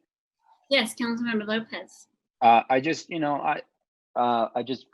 want to echo the comments by Councilman Vice Chair Blair. Just simply saying that, I said earlier, I see where Councilmember Heyer is coming from, and but I think I think his concerns are very legitimate, because I didn't grow up in Ogden and I didn't see what he saw. I just heard the stories, and but it's not hard to know really what happened. And I think the times when Councilman Heyer was talking about, it was dark times for Ogden, and that street was known for all kinds of dubious activities, and that's not what we have now, right? What we have now is a downtown that is vibrant, where families love to come, and the ability to have more diversity in drinking establishments simply mean that our city, I believe, it's moving towards in a direction where we're having more and more people who see Ogden as a destination, and who are responsible drinking individuals. And I can just attest from my own personal experience. I happen to be a drinker. I enjoy drinking from time to time, and I just see popping up all these really cool breweries all over our downtown, and I just love going to the new breweries, and what I see is kind of what's been discussed by Chair Traberka, by our petitioner, and by other people. So far, what I'm seeing is some pretty high end places, and some serious investments. I mean, in the few that I've seen so far, and I mean considerable investments and quality establishments. I'm not seeing anything else than that. In fact, those are going away. The ones that I remember that were here just continue to disappear and go away. So I just, however this goes, however the vote end up being tonight, I just wanted to share this with Councilman, my colleague, Councilman Heyer and Councilman Stevens, that, from my personal experience, I really, really believe that this could be, really a gain and not a loss for our city. Thank you. Thank you. Yeah, can I make one more point? I think that when Sarah Tolliver addressed this issue, her concern was not with the number of drinking establishments that we had, but the laws that govern them, and we can't do anything about the laws that govern them. So I think that's to say that we need more because we need, I don't think that's a valid one, because of visitors that are coming. They're upset with our laws, not with the amount of drinking establishments that we have. And that's where I think I had one more point, but I think I've forgotten it. So, I think it's enough said. I think we know what the issues are. I tend to believe or trust the planning commission. They look at this from, without a lot of external pressures, and then they make their recommendation, which is why we have a planning commission. So I'm inclined to agree with them.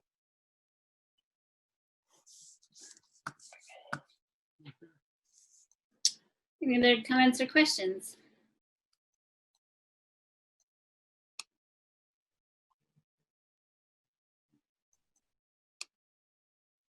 Chair, if there are no more comments or questions, are you ready for a motion?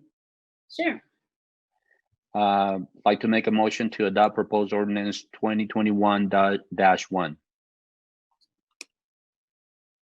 Thank Second. you.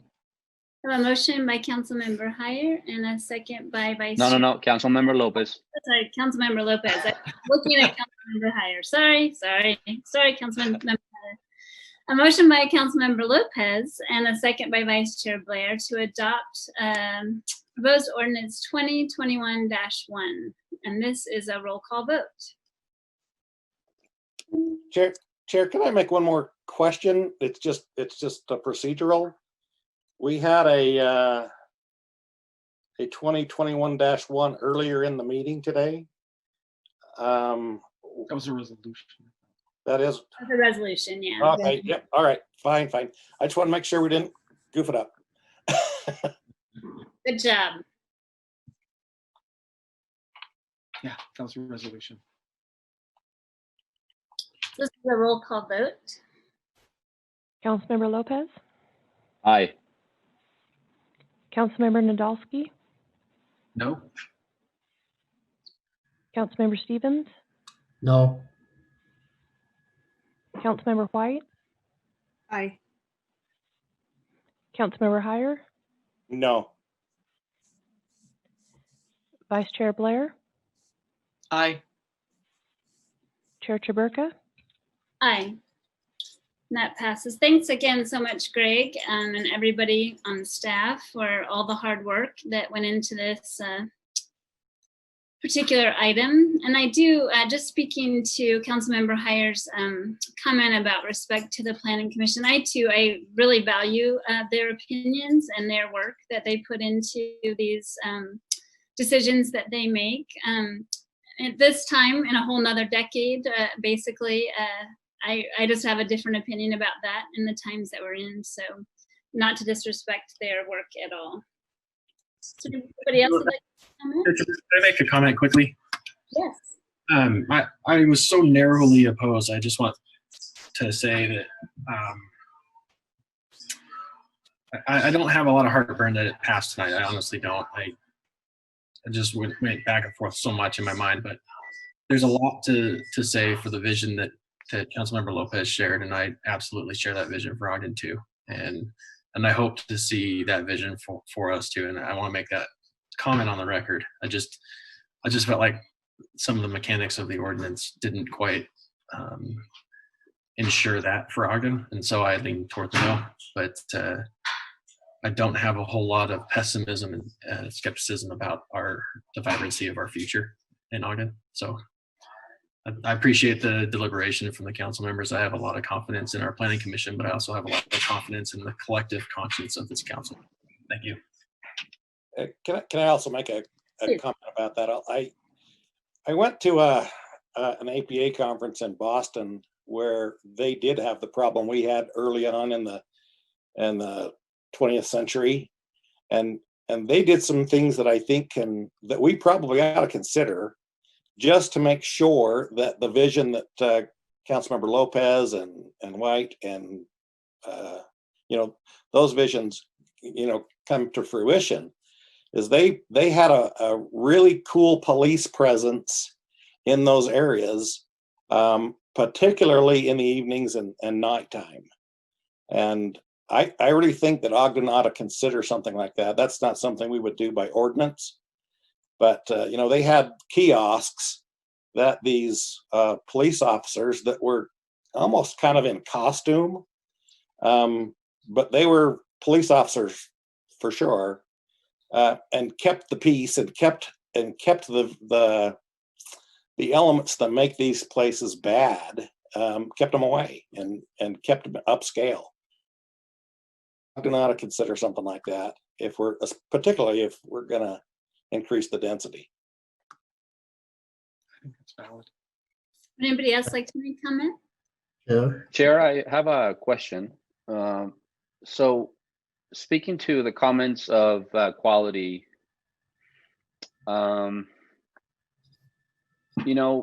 just curious. I'm just a little curious. We just passed this ordinance for design standards and quality standards for apartments, and I mean, isn't there anything that we could look at some point as far as quality standards for establishments that are going to be coming up new to our downtown, our CBD, our CBD area?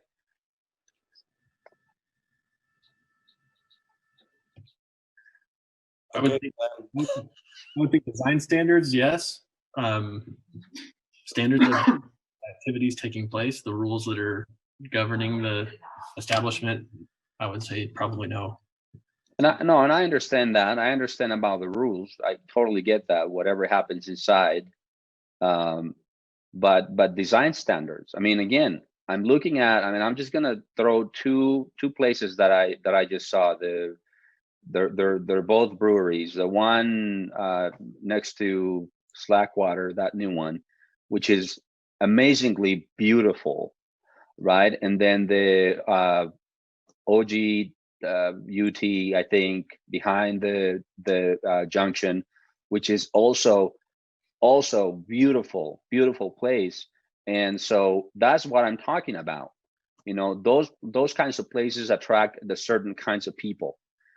So maybe that's not a discussion for today. I get it. I'm just throwing it out at some point.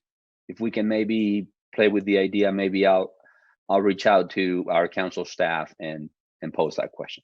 And I just say, Councilman Lopez, that yes, we might need to do that. And both of the examples you mentioned are examples outside of the CBDI that do achieve the quality and have taken advantage of spaces in the areas that are already allowed. So that was kind of my thinking too.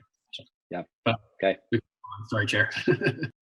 Yeah, I was just going to say, and I believe one of them, I haven't been to the new brewery, but Utah is a restaurant because children are allowed. I always know these things because I know when I can take my kids or not. I haven't been to the new brewery, so I don't know if it is. So, I think that those are things like I was kind of talking about too, is that if a place wants to survive in downtown Ogden, they're going to have a certain level of standards, or it's hopefully not going to make it. This is maybe unlike the past.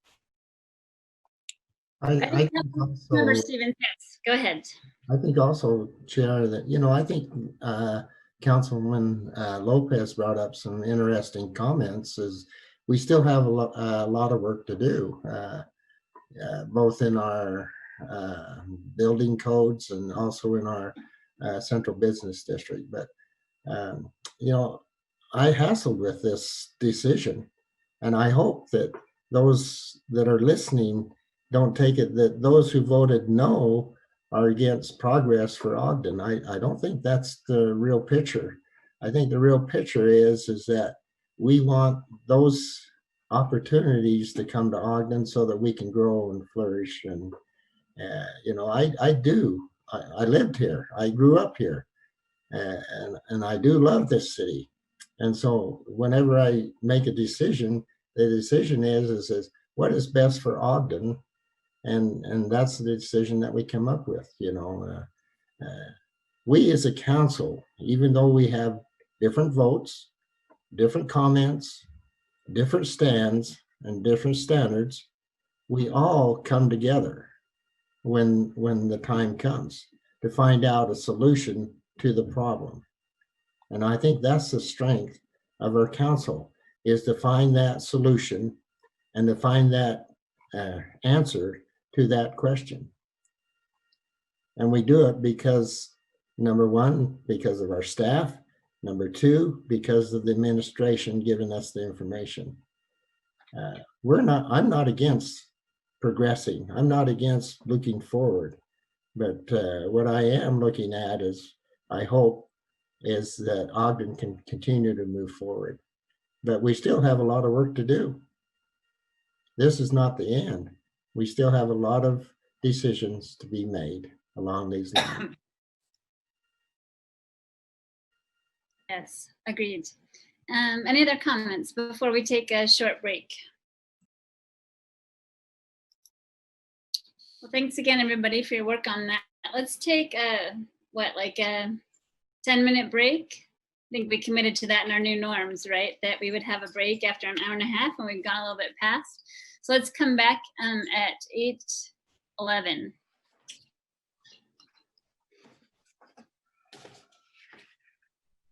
So I should just give everyone at the meeting attending or watching an update that we did earlier in the meeting, move the item under new business, number 9A, to the beginning of the meeting. So if you were waiting for that, we actually did that prior to all the other business this evening. So the next item up on the agenda is the election of council leadership. Just want to see that we have all council members back. I'm not sure if Councilmember Lopez is back.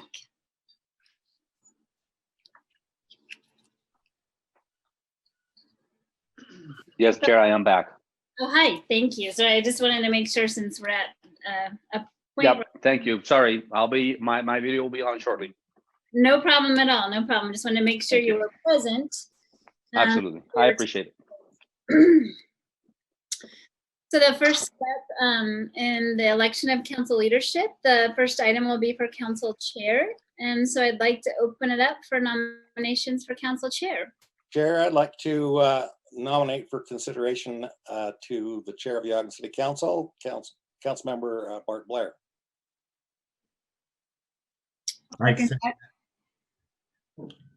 Sorry, was that Councilmember White?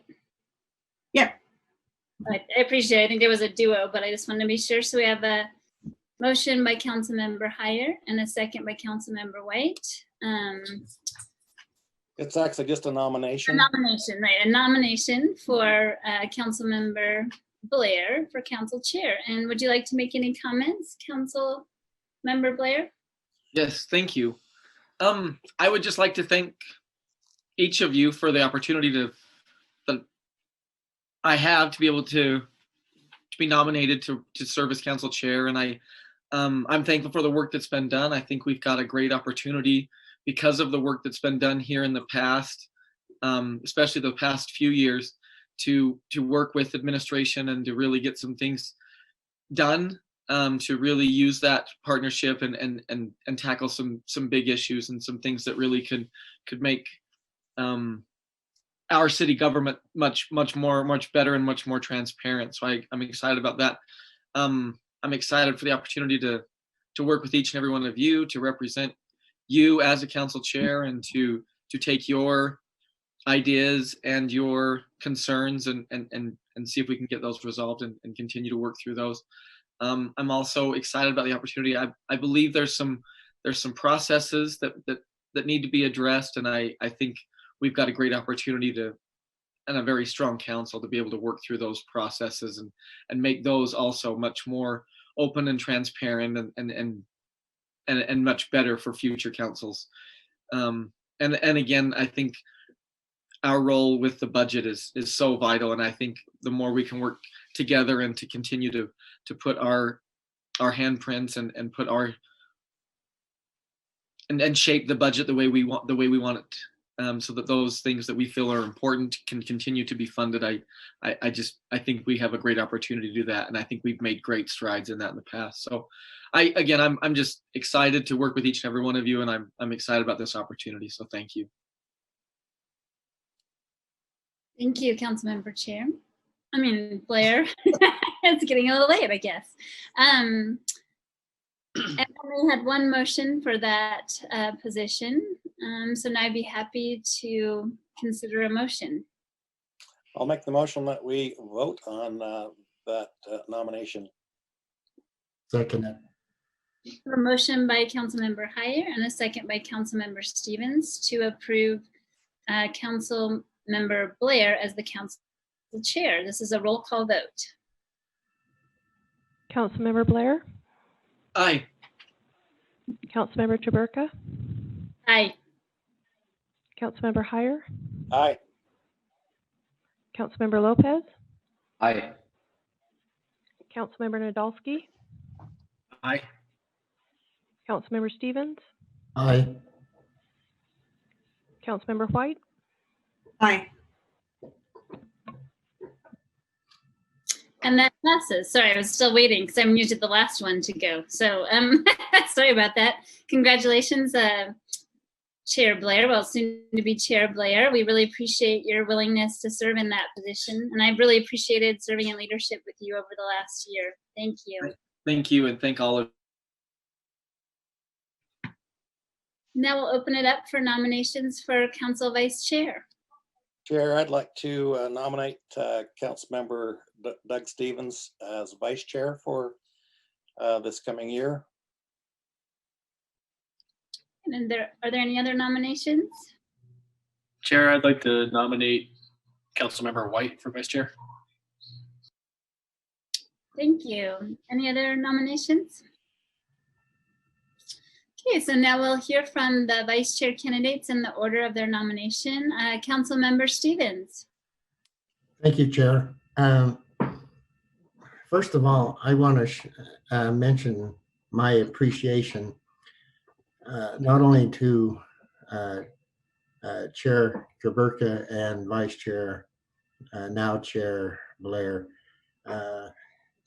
You're handling our meetings very professionally, and you're giving everyone an opportunity to voice their concerns, and we have an opportunity to listen to them. And I think you've handled it very, very well. Of course, you've had some help with our council staff. I think we've got some of the best council staff in the state. I go to these meetings and they talk about their city, and you know, I come back and say, gosh, they don't match to our council staff. And especially, I want to thank our council members, all of you. The way you've adjusted your lives and the way you've adjusted your prospects of doing things, and it has added to the success of our Ogden city. And I also would like to thank the administration. The administration has provided us reports, has provided us information, not only from directors, but from department heads, so that we can make those decisions which will improve and benefit the citizens of Ogden. We're always looking for new and better ways of doing things. But also, I'd like to thank the citizens for them coming online, and so that we can hear their suggestions and their concerns, so that we can act on those concerns that they have and act on some of their suggestions and ideas. What I tell you tonight will not be anything earth-shaking to you. You all know who I am. You all know that I am a lifelong resident of Ogden. I grew up here. I've been educated here, graduating from Ben Lomond High School, and I attended Weber State, then was Weber State College, has turned to Weber State University, and graduated from Weber State. I have worked in Ogden. That's how I got my employment. And so I'm, as you see on many products, made in China. Well, I'm made in Ogden, and that's who you're getting. Someone who appreciates this city and loves this city and is committed to the success of this city. That's the individual that I am. Several years ago, there was an incumbent that wasn't running. And I thought, well, maybe I'll try. The reason I tried to be elected to city council is because I wanted to give back to this community something that they have given to me, my livelihood. I have worked with councils who had a toxic relationship between council and administration. Nothing was done. We were a dead city. We have a council now and that's one of the things that I bring to this, is that the relationship that we have with administration. Do we rubber stamp everything the administration wants to do? No. Do we listen? Yes, we do. We listen to what they have to say, and hopefully they'll listen to us. But now Ogden is moving in a positive direction so that we can again show the quality that we have. I go around the city and I meet with the citizens, and they're always saying, "Oh, I love Ogden. I appreciate it. It's the best city around. I appreciate that it gives a mid-sized town, but a small town feel." And that's because of the relationship that we have with the administration and doing those things which are very important to us. I am ending my 15th year as on the city council. I'll be starting my 16th. I have no regrets.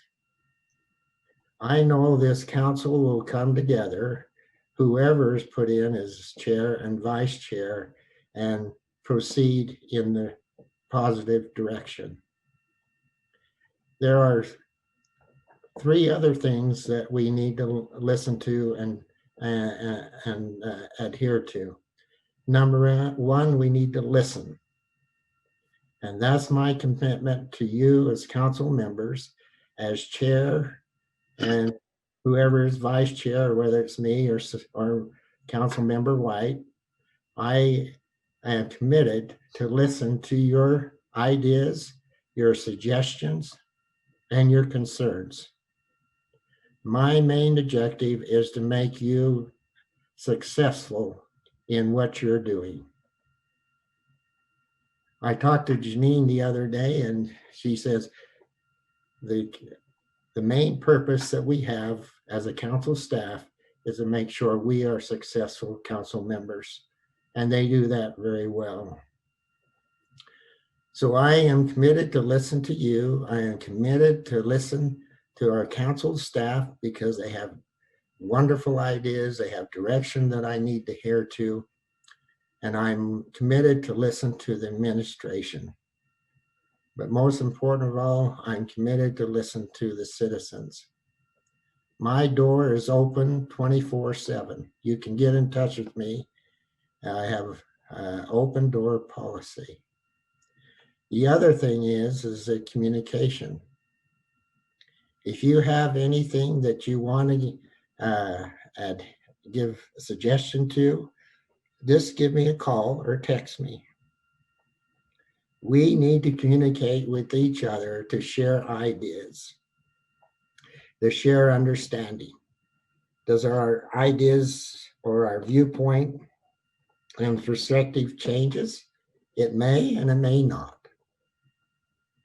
But we have that commitment that we need to communicate directly with all those who we come in contact with. I support whoever is the chair, whoever is the vice chair. The other aspect that I want to point out is our programs. I have several ideas of programs that I would like to take a look at. One would be the youth council. Try to develop that program so that it will enhance the youth and give them a vision that they will want to maybe become part of a politician or a part of the city, or maybe further down the road, a council member or a mayor. I'm committed to transparency. I think our council today is more in tune to have transparent than anything that I've seen. Transportation is very important to us. We're going to have a BRT program come to Ogden. We need to be ready for that. The other aspect is our budget. The budget is our responsibility to make sure we have the right numbers in line, the right mechanism in line, but the budget is our responsibility and no one else's. And we need to do that. The budget's going to be different this year. There are policies that we need to look at and improve on. We talked a few about those tonight. Our economic development of both trying to boost and support our small businesses and our large businesses. They are all important to us. Crime for our city is the safest city here in Utah. I was listening to KSL this today, and they were giving a report on a news conference that a city had here in the state, and their crime rate was 24%. Ours is 20% plus lower. It shows that people can come to Ogden and feel safe, and that's the important aspect. In closing, I just want to tell you that whatever you see is whatever you're going to get. I am the same today as I am tomorrow. I am an Ogden person through and through. And I leave those thoughts with you. And it's up to you now to make that decision of how you want to conduct yourselves as a chair or vice chair. But I want to let you know that at the end of this session, we will all be unified in the same purpose of moving Ogden forward in a positive direction. And thank you. Thank you so much, Councilmember Stevens. I really appreciate all of your thoughtful comments. Councilmember White. I'm smiling because I don't know how to follow that, Member Stevens. So I just want to say from a leadership standpoint, I spent the last, probably 2 or 3 years traveling. The last year down in Salt Lake, where I was a director of the mayor's cabinet. One of the things that I really learned down there is how administration gets things done from a director's standpoint. And it gave me perspective on how we might be able to change. First of all, it gave me a perspective on how to do checks and balances. Let's start with that. But it also gave me a perspective on how to work with everyone to change processes. I think all of you know I'm a process person. I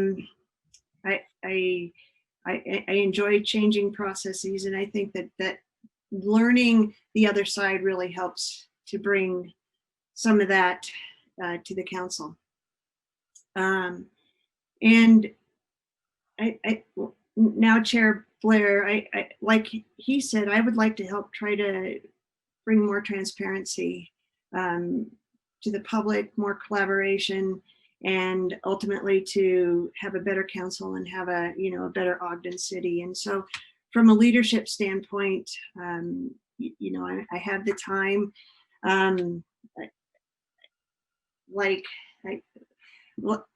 Like Councilmember Stevens just said, I too, many of you know me for a long time and know where I stand. And so I just think that I have a different perspective and could bring a different perspective from a leadership style, or a leadership standpoint. Thank you, Councilmember White. And again, thank both of you for your willingness to serve. I'd be happy to take motions for candidate for the council vice chair position.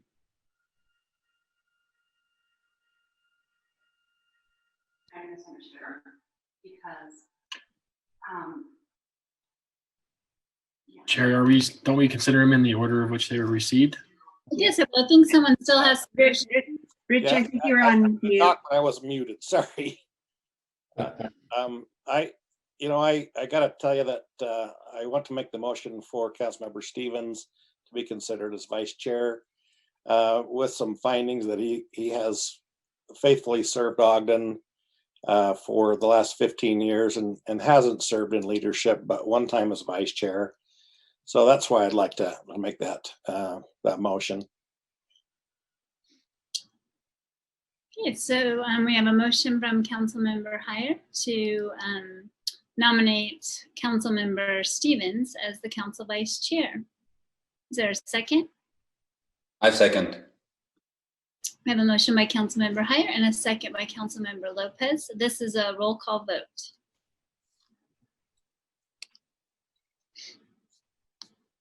Councilmember Blair, No. Councilmember Traburka, No. Councilmember Heyer, Aye. Councilmember Lopez, Aye. Councilmember Nadolski, Oh. Councilmember Stevens, Aye. Councilmember White, No. Thank you all so much for your votes. And now we'll go on to the next nomination. Chair, I'll nominate Councilmember White for the position of vice chair. I second. I have a motion by Councilmember Nadolski and a second by Councilmember Lopez to nominate Councilmember White as the council vice chair. This is a roll call vote. Councilmember Blair, Aye. Councilmember Traburka, Yes. Councilmember Heyer, No. Councilmember Lopez, Yes. Councilmember Nadolski, Yes. Councilmember Stevens, Yes. Councilmember White, Yes. Well, thank you all so much for your participation. It looks like Councilmember White will be the council vice chair next year. Congratulations. And again, thank you both so much for your willingness to serve in those positions. It's a lot of responsibilities I've learned over the last couple of years. Acting Chair Traburka. Sorry, someone's dinging. Yes, Sure. whoever would like to speak. Sorry, I was only wanted to speak on your behalf to thank you for all of the work that you have done. It seems like for the last few years, it's gotten harder and harder every year to be the chair, and that the challenges just become more and more complex. And boy, none of us could have predicted this year, and you have handled it with nothing but grace. And we all owe you a tremendous debt of gratitude. So thank you so much for everything you've done. Well, thanks, Councilmember Nadolski. You got out just in time. I sure did. Thanks. Chair Traburka, I call you that ceremoniously. Oh, sure. I mean, for another 2 minutes. Yeah, I've got to say that I consider Vice Chair White to be, I respect her as a colleague. I consider her a friend, and my no vote for her was not because I will not support her, because I certainly will. I just, when I'm used to voting, I only vote for one. So, I don't know how you can vote for everybody, but I wish her the best, and I wish Chair Blair the best also. But I just wanted to make sure that there weren't going to be any, there's no intention on my part to be an adversary or an enemy or anything like that to Vice Chair White. So I just want to make that clear. I'm good with removing toenails, so it's all good. Just kidding.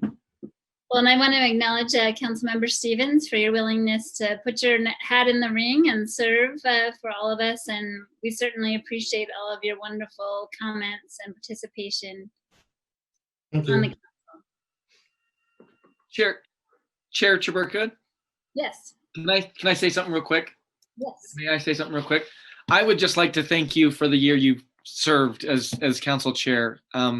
It was truly eye-opening for me to get to work with you and see just how hard and how diligent you are. I was blown away with the amount of time and effort you put into your duties, and I don't think a lot of people understand truly how hard and how much time you gave, and you really did handle everything with grace and with honor, and it was truly a privilege for me to get to work with you and watch you, and I can't tell you all the lessons and all the things I've learned from you. So thanks for everything that you've done this last, not just this year, but I got to see it up close this year, so I really appreciate it, and it truly was amazing. Well, thank you, Councilmember Blair. You've been a great mentor to me, learning to be a council member. So, well, and I've appreciated your diligent support of me over the last year. And I certainly appreciate the staff and their efforts so much, because I do try to go out of the lines a little bit sometimes. And so they sort of drag me back in every once in a while and say, no, you can't do that. But they do tell me when I can do things. So I appreciate it very much.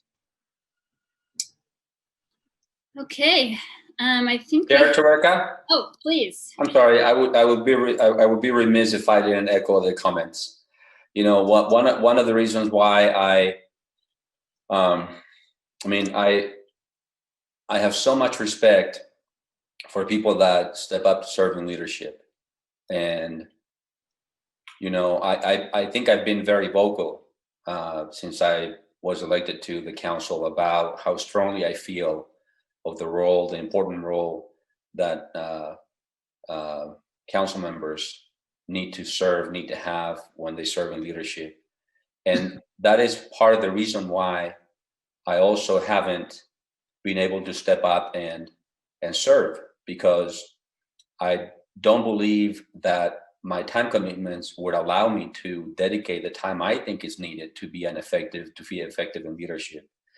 So, you know, I just want to say, yeah, I really appreciate what you've done and what anyone here that has served in leadership has done, along with the council staff, to strengthen our council and to help us be more successful. That is very important.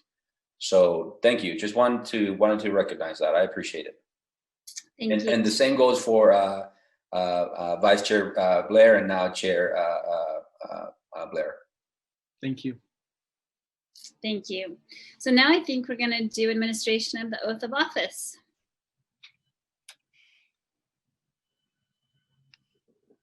Good evening, Hi, Tracy. Councilmember Blair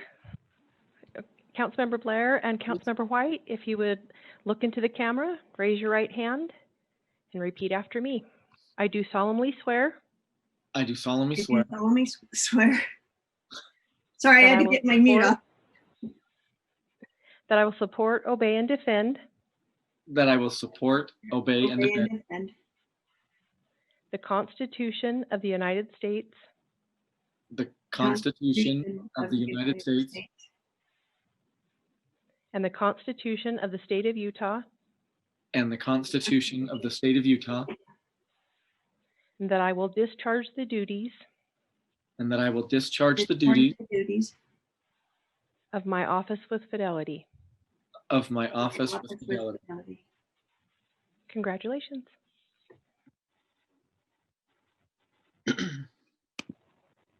Round of applause. Congratulations, both of you.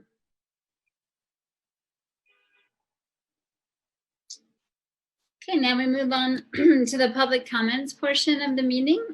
So I believe Brandon will explain to everyone how they might comment to the council regarding any ideas on any topic.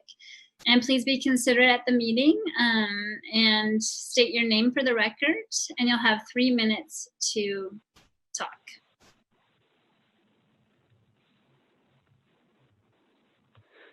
Thank you, Chair. If you would like to participate in public comments, you can do so if you're joining us via Zoom by using the raise hand feature.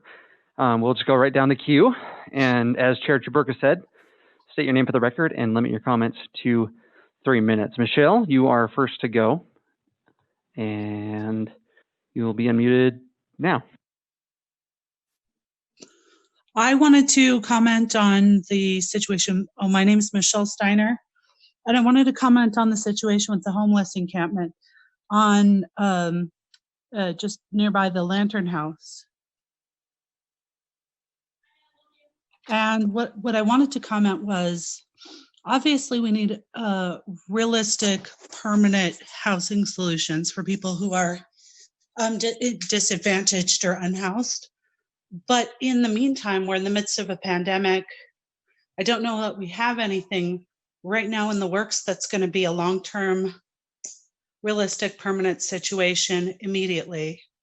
So it does a disservice to the people without housing when you go in there, scare people, get the police involved, and disperse everybody. It puts people in a sort of a panic mode. They're losing their belongings in the process. These are survival type belongings too.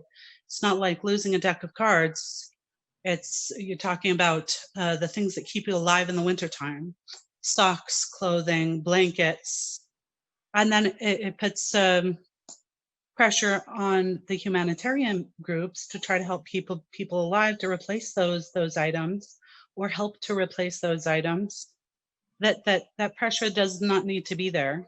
And what I really think that we need is a permanent situation, specifically getting out of the way of business to create SROs, that's single resident occupancy buildings in the Ogden area. I think that it would be completely business savvy to do so. I think it would be the right financial move to do so. And it would also be the right humanitarian move to just get out of the way and create some SROs or partner with community developers to create SROs, permanent solutions for people. But in the meantime, where we don't have that in the works per se, just to leave people alone and let them do what they need to do to stay alive.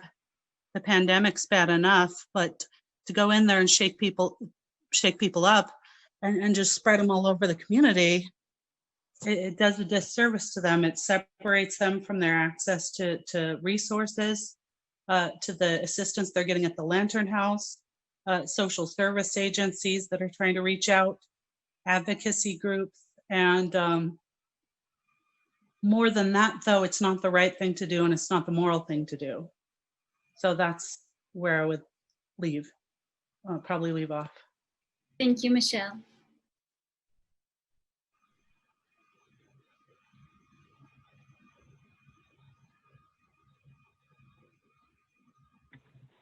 Heath Sada, the time is yours. Please limit your comments to 3 minutes and state your name for the record.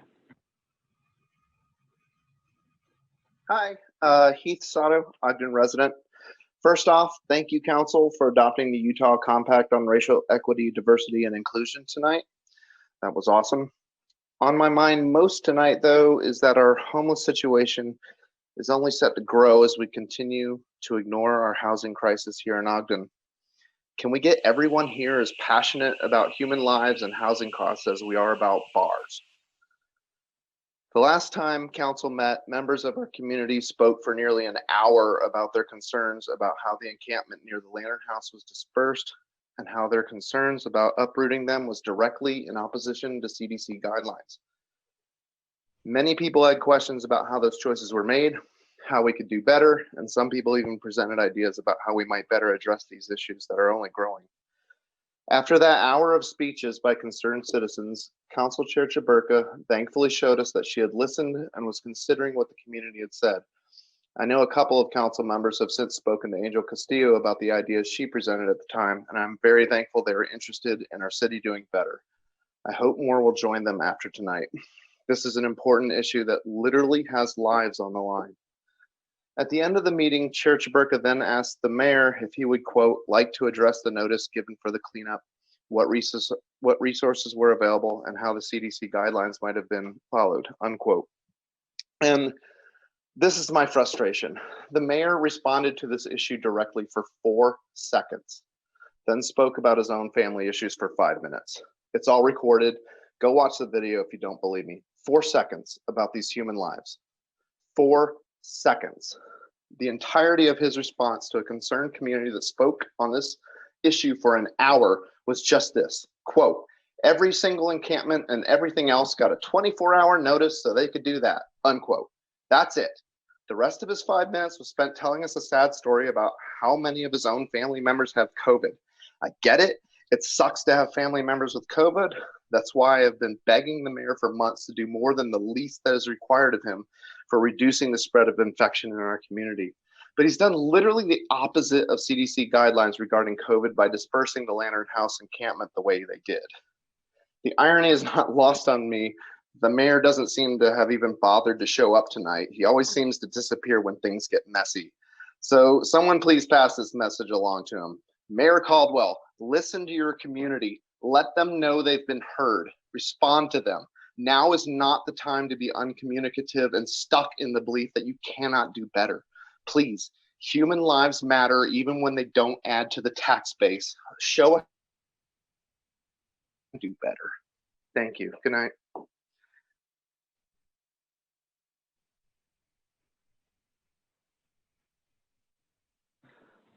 Thane Fisher, the time is yours. Please limit your comments to 3 minutes and state your name for the record.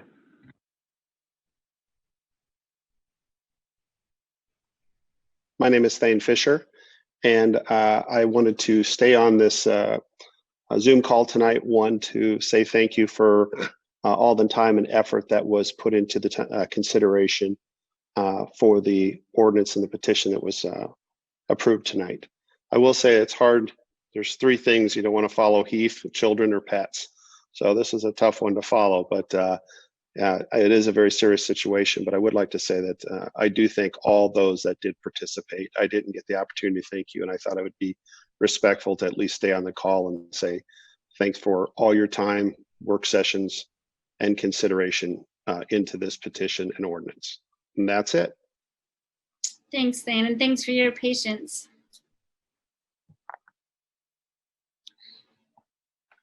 Chair Chaburka, I'd like to just say also thank you to Thane. I don't remember a lot of petitioners doing that, so I think that's nice and unique for him. I appreciate it.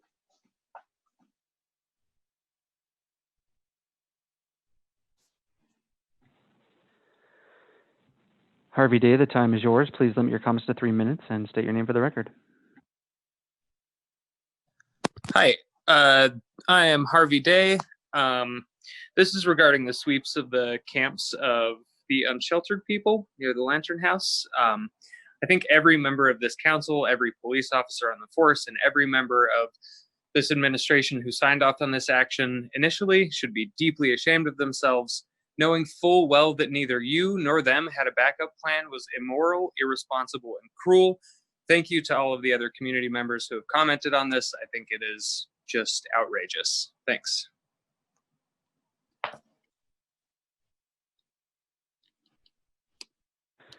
David Timmerman, the time is yours. Please limit your comments to 3 minutes and state your name for the record.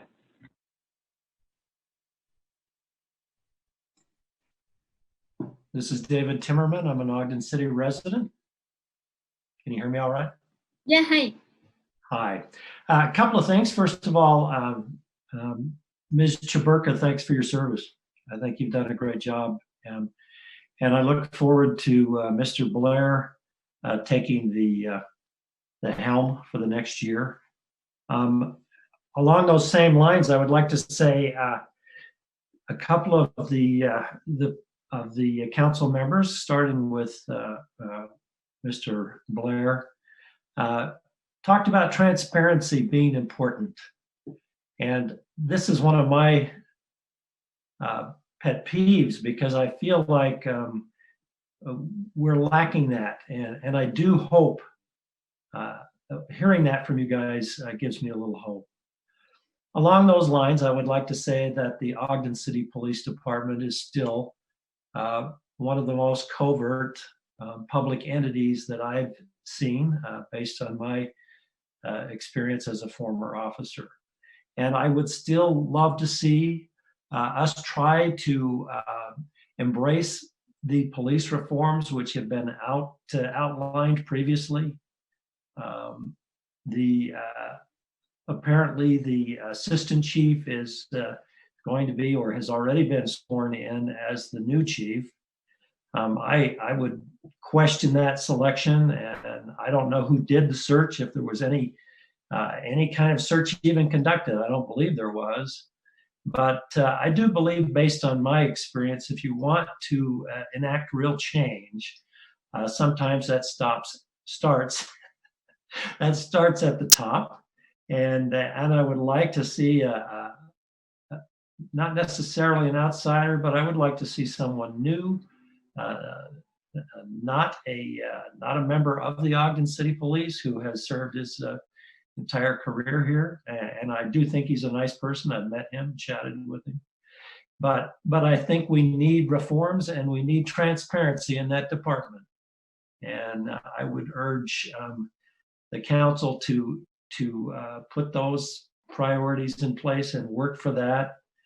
It's always better to be honest in everything we do and our intentions, rather than secretive. And this goes for all public officials, and I believe, especially in today's world, our police officers. Thank you all very much for your time, and keep up the good work.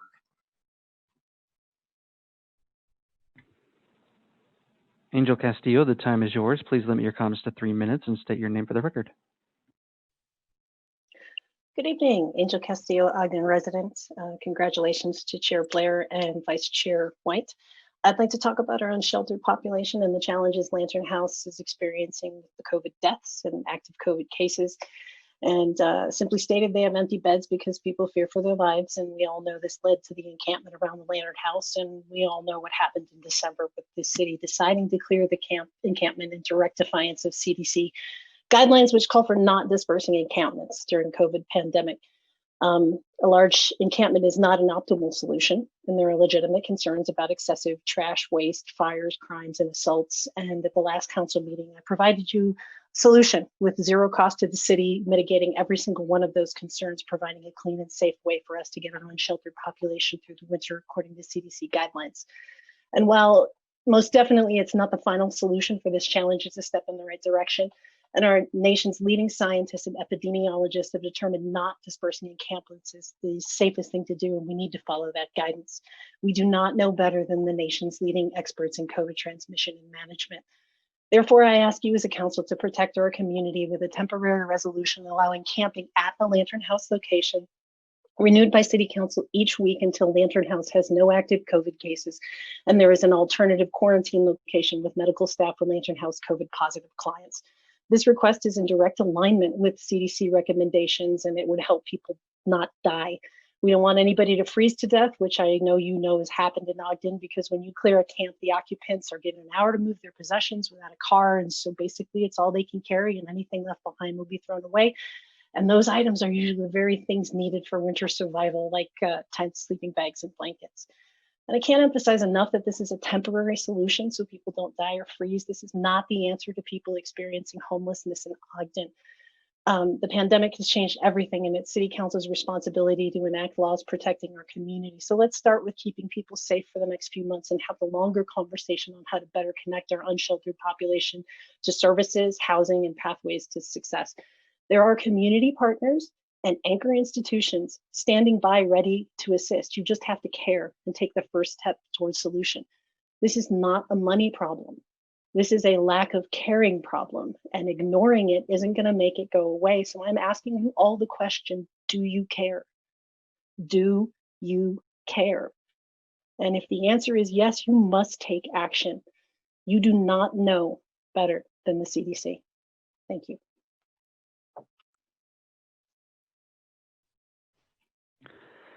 Kelly Wallace, the time is yours. Please state your name for the record and limit your comments to 3 minutes. My name is Kelly Wallace, and I live in Weber County. I would like to thank you for the opportunity to speak to this council this evening. I'm going to piggyback on what Angel Castillo said. I would like to respectfully request the council approve a temporary resolution to allow camping at Lantern House to be renewed weekly by the council until Lantern House no longer has active COVID cases. Now, on top of this, I would like to present a solution to the council. I have been working with private businesses, members of the community. I have a commitment from Weber School District CTE program to provide at no cost to Ogden at all, to provide temporary shelters for our homeless community. They are in the form of Conestoga huts.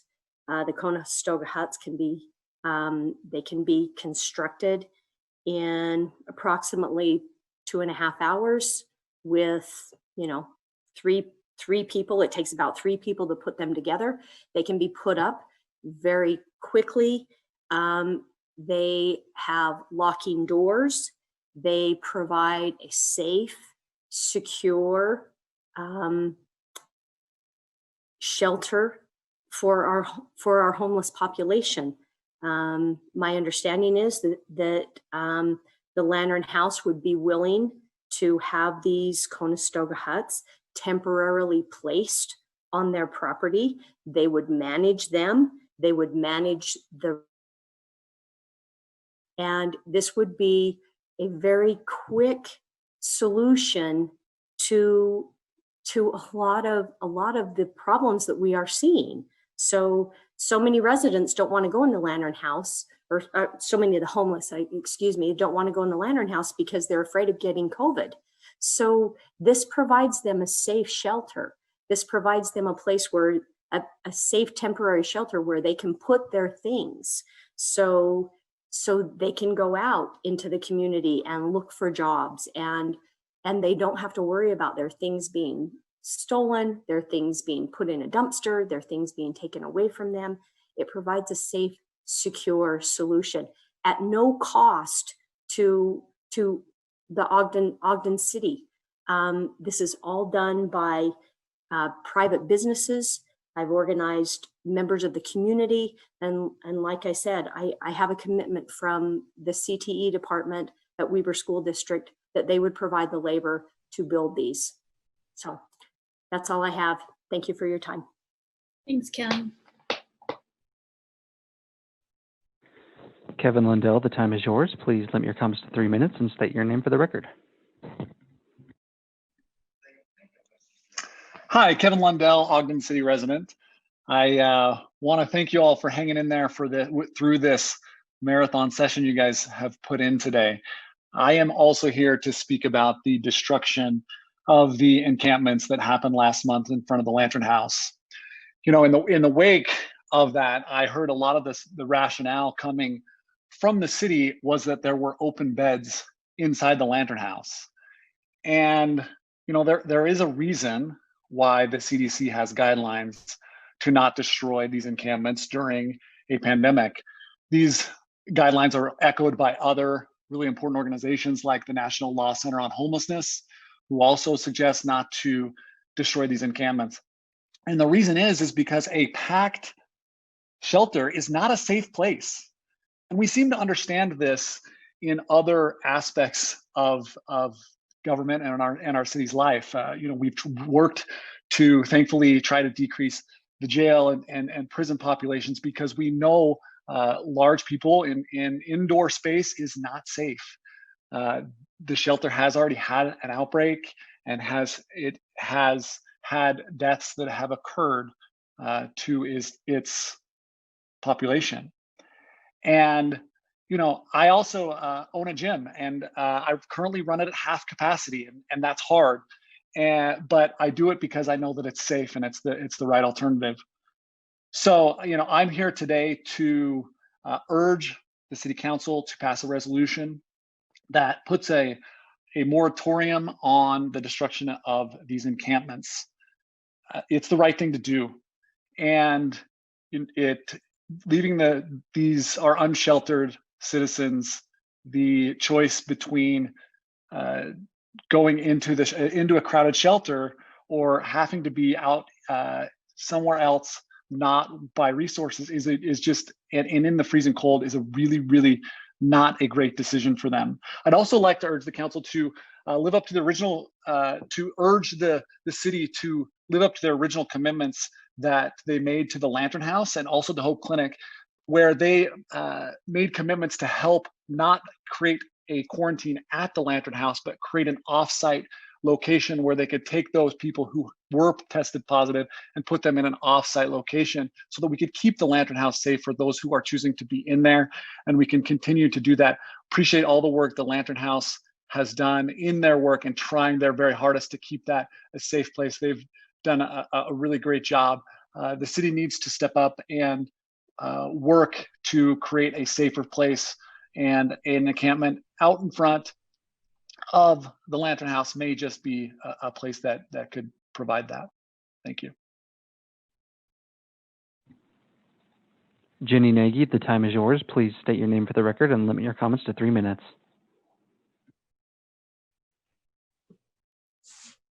Can you hear me? Hi. Yes. Good. My name is Jenny Nagy. I'm an Ogden resident. I think I'm going to keep this short because I don't have a lot to add to what's already been said.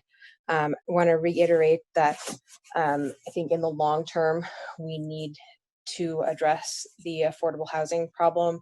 But I think long-term problems need long-term solutions, and acute problems need acute solutions. And I don't think we're going to get something perfect. Nothing of the proposed resolutions here that have been presented so far are worth considering, seriously considering, and I encourage the council to pass some kind of resolution that does allow people to camp outside in an authorized encampment that is allowed to exist during the pandemic, because I think that's the right thing to do. Thank you. Thanks, Jenny. Are there any other public comments?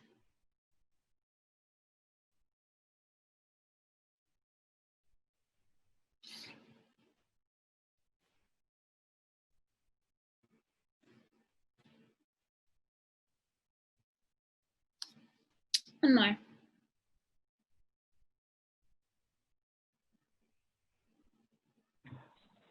Audrey Martinez, the time is yours. Please state your name for the record and limit your comments to 3 minutes. Hello, Council. My name is Audrey Martinez. I'm a Weber County resident, and I would just like to support and echo Angel Castillo's comments. Angel, I'm not sure if you submitted them in writing, but if you haven't, I would encourage you to do so. And I would like to hear in maybe a follow-up conversation or future council meetings an explanation as to why the ideas or suggestions that Ms. Castillo submits may or may not be considered for implementation. She stated that there would be no cost. It sounds like she has rounded up some sponsors, co-sponsors, money to help out. So my mother-in-law is an Ogden City resident. I actually live in Roy, but I grew up in Ogden. I'm very interested in hearing what the council has to say and what they will do to address the homeless population. So I want to thank Angel for submitting those ideas and coming up with a solution not just a complaint about what happened. So thank you very much.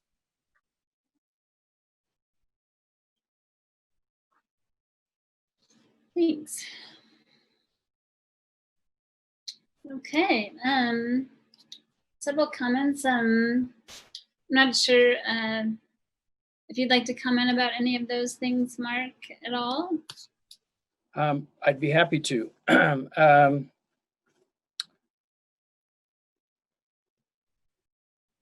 I've listened very carefully to the comments in this meeting and the previous meeting, and I think there were interesting ideas that were brought up.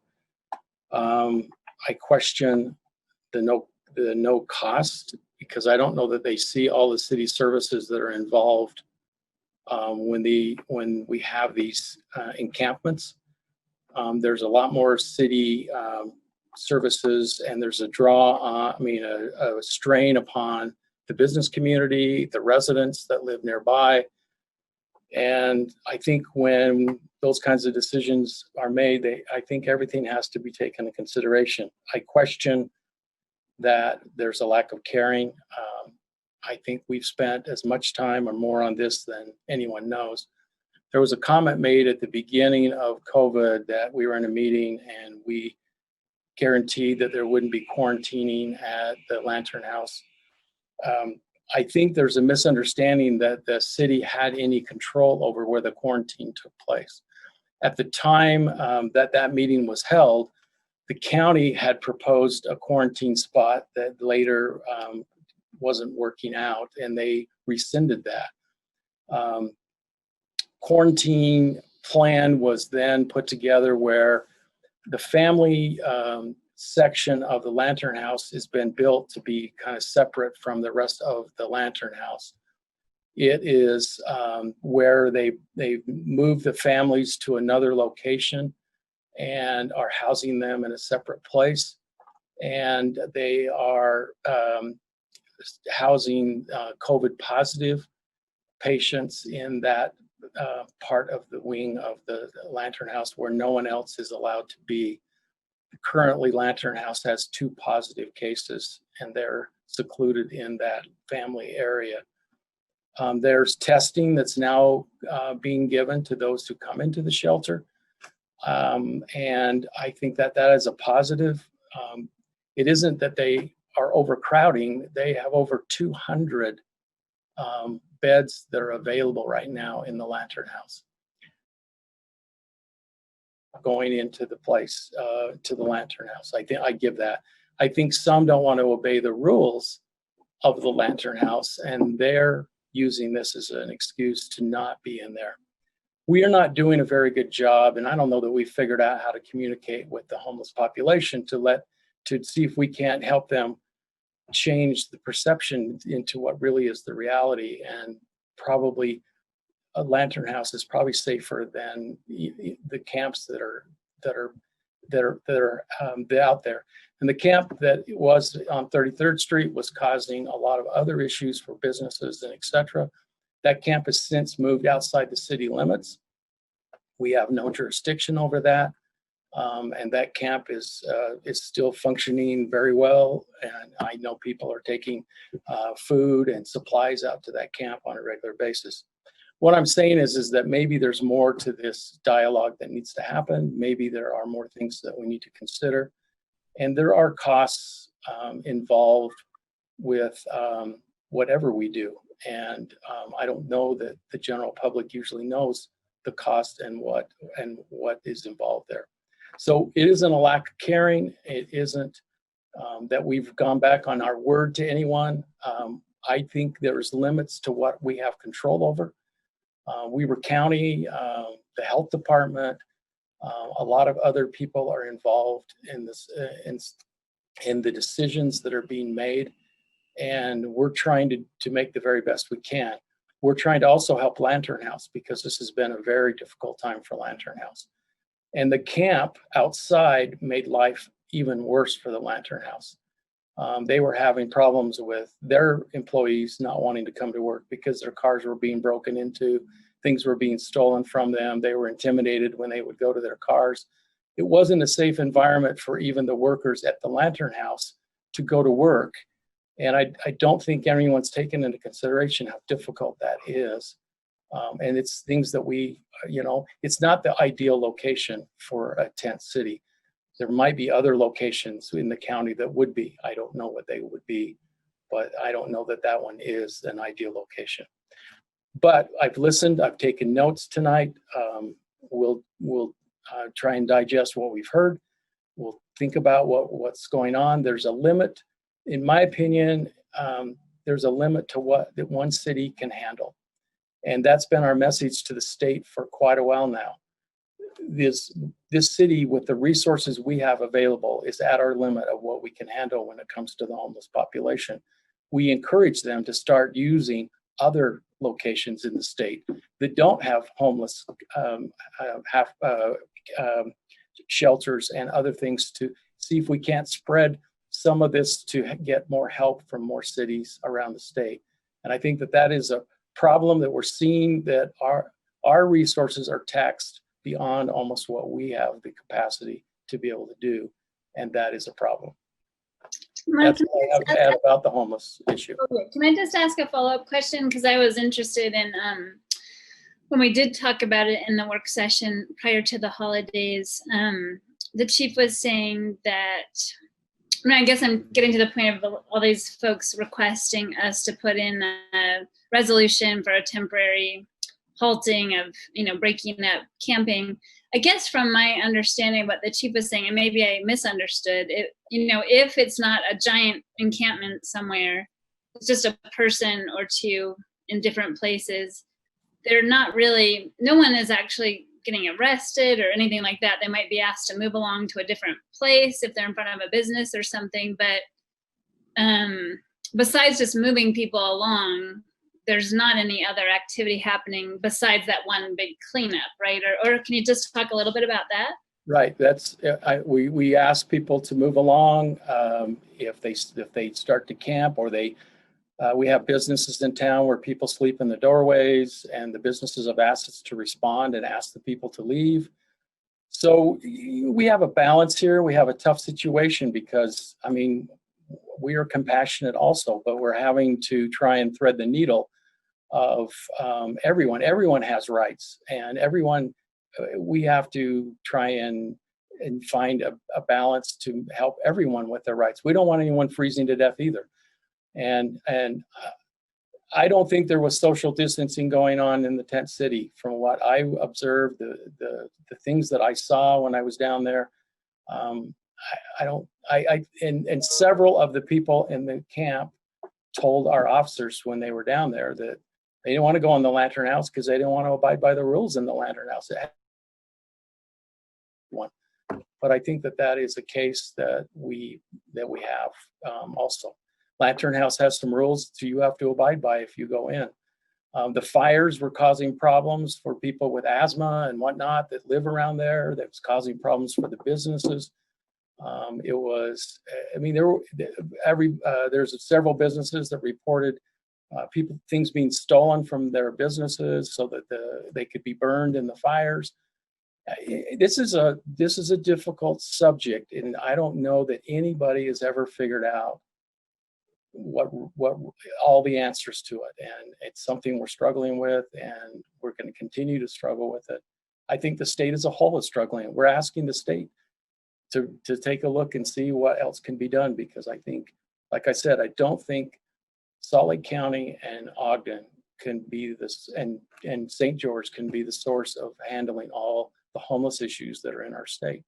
And if you think about it, there isn't anything north of Salt Lake when it comes to homeless shelter in the state of Utah up to the Idaho border. And that's a lot to put on a city of 80,000 people, and with the resources that we have. I don't know if that answered your question. That was a long answer for a short question. Oh, no, and I just want to know sort of the logistics right now. If we don't have the big encampment, and it doesn't sound like we are ready to make a commitment to create one, like Bay Lantern House or whatever. So I was just trying to figure out what the practical activities were happening on the street right now so that we could determine if there was anything we should do as a council. Well, like I said, what we've heard is the campus moved outside the city limits, and and that's where the encampment is now. And it's you know, we have no jurisdiction there, so we don't have a dog in that fight. Is there anything other council members would like to say? And just in response to the comments before we do general comments, I know there was a comment about, you know, sort of transparency around the search process for the police chief. I think that's on our agenda for next week. What about Chair, their personal belongings? I thought the chief reported that they were not, they did not confiscate the personal properties of the people. Is that true? They didn't, except for it's hard for them to take all the things that they had been given. There was a lot of donations given to them when they were down on the street, and it was although we I know the police offered to take them places. We had all of the services, the major service providers of Weber County there when we went to the camp.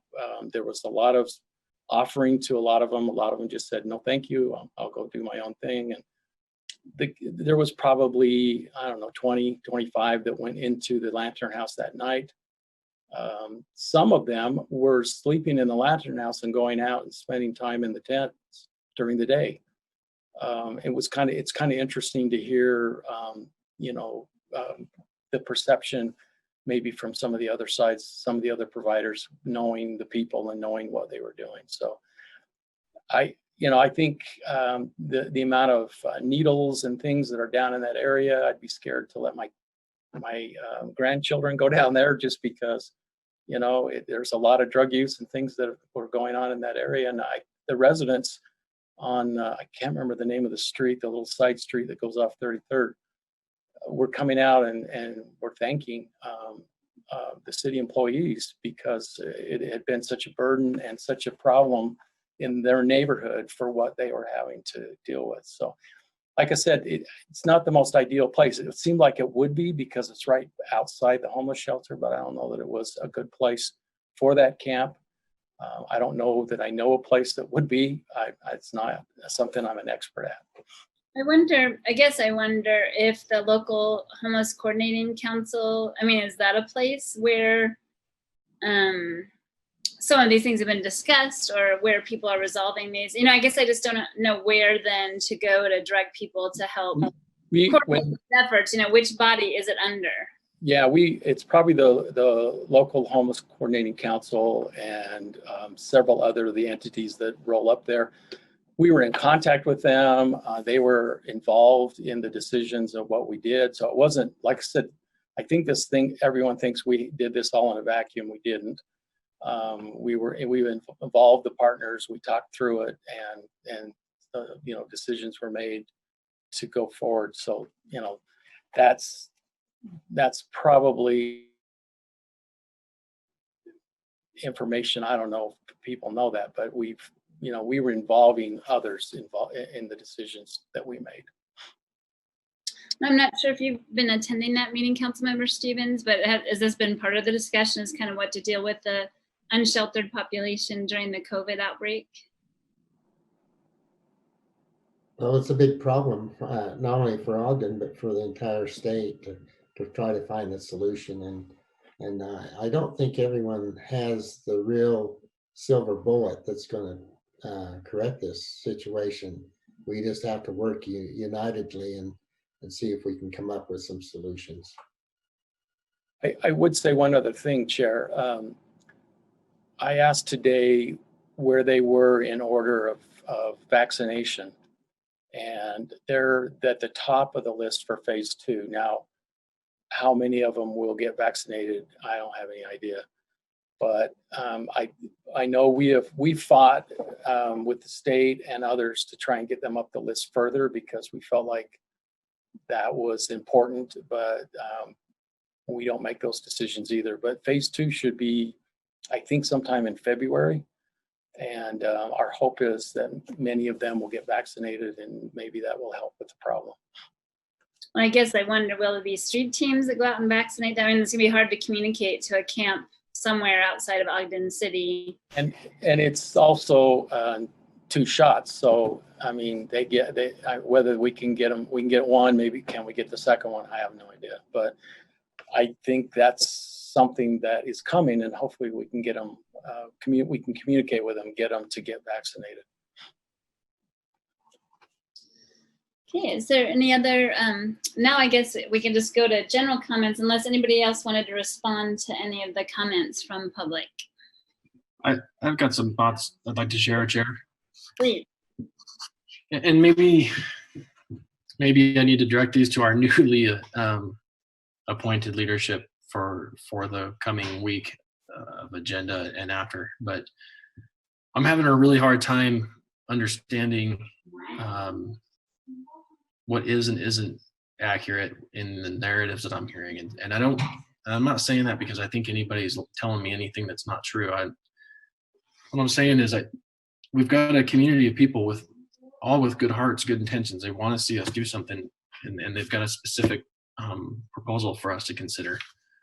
And I'm also hearing that there's other ways to go about it, and that people want to do what's right. They want to do better, and we want to do our best, and we ought to. I truly believe in the hearts of everybody who's on this call tonight, both on the panelist side and the attendees side. I feel like I'm getting dizzy from hearing different kind of competing and often differing narratives and views and facts about what did and didn't happen, and who said what and who did what or didn't do what. And it's getting to be to a point where I can't make sense of it all. And it's getting kind of frustrating for me, quite frankly, because I'm really trying to understand it. And Who are you? Like, or who's in charge of what? Or who's gonna take responsibility? Who's gonna take ownership of this? Who is responsible for what? And what role do we play as a city, as an anchor institution, and as a member of this community who needs to lead in this community on these kinds of issues? And I know that there's a community of people out there that are watching this meeting tonight and who aren't watching this meeting who want to see answers and solutions just as bad as any of us do. But we've got to get to a point where we can all be speaking from the same sheet of music and working from the same set of facts and listening from the people who are on the ground. I want to hear from caseworkers. I want to hear from our own homeless resource advocate who we hired, who is in the trenches on these issues. I want to hear from the county health officials and the Lantern House officials. And I'm having a really hard time being able to make a strong case with the way that we are communicating amongst all of ourselves as a community on this. And we ought to be able to do better for one another and with one another. So that's kind of where I feel I'm at right now. I want to do better, and I'm trying to do better, but we've got to come together much better before we can do that. And for me, I feel like I need to hear it from the horse's mouth. I need to hear it from the people that are on the ground and that are experts in this area, to help guide us through this as a community, and that we as a city need to be willing to step up and do our part as an anchor institution and as a leader in this community to do our part to help. So that's just my sentiment right now, but it's getting a little too frustrating, heading in an accurate direction right now. Agreed. Any other comments? I have a couple comments and questions.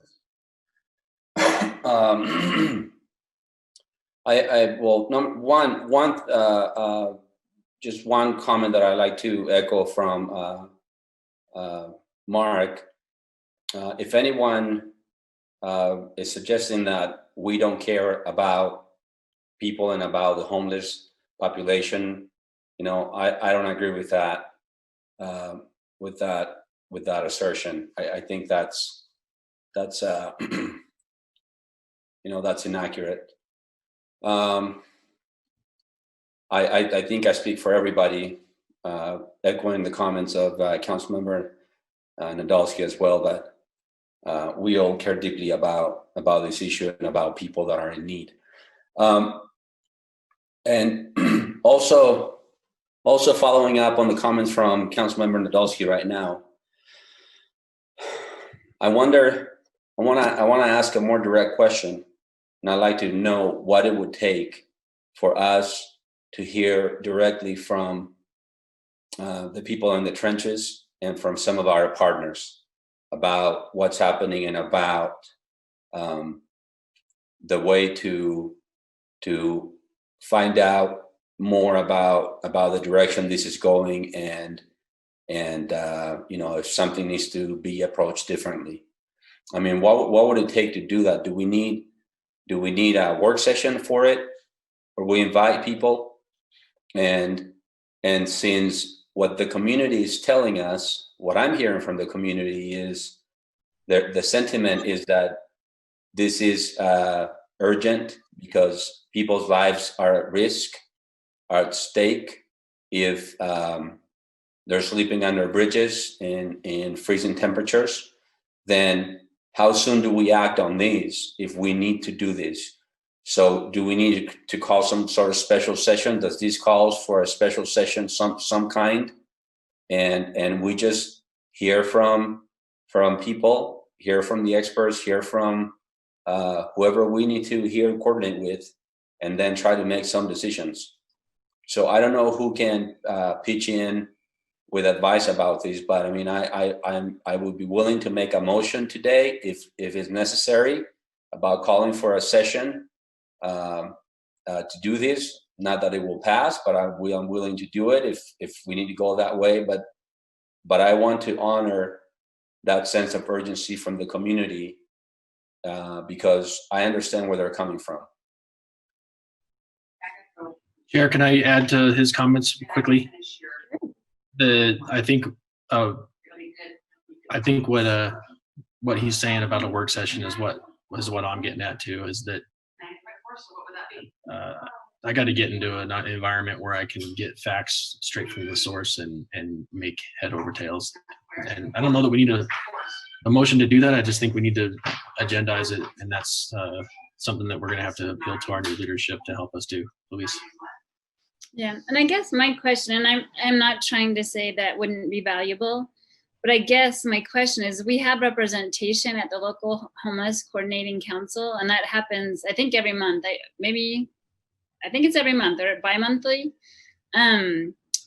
So I guess, I mean, I'm not trying to say, oh, we have to all go to that meeting or something, but inviting a bunch of providers to our meeting, you know, I don't know if we can invite all of them, number one. I mean, I guess we could figure out a priority group, but there's many, many homeless or unsheltered service providers in the community. So I don't know if we want to narrow that down to who we would like. And I do want to acknowledge, I mean, you know, I'm a very direct person.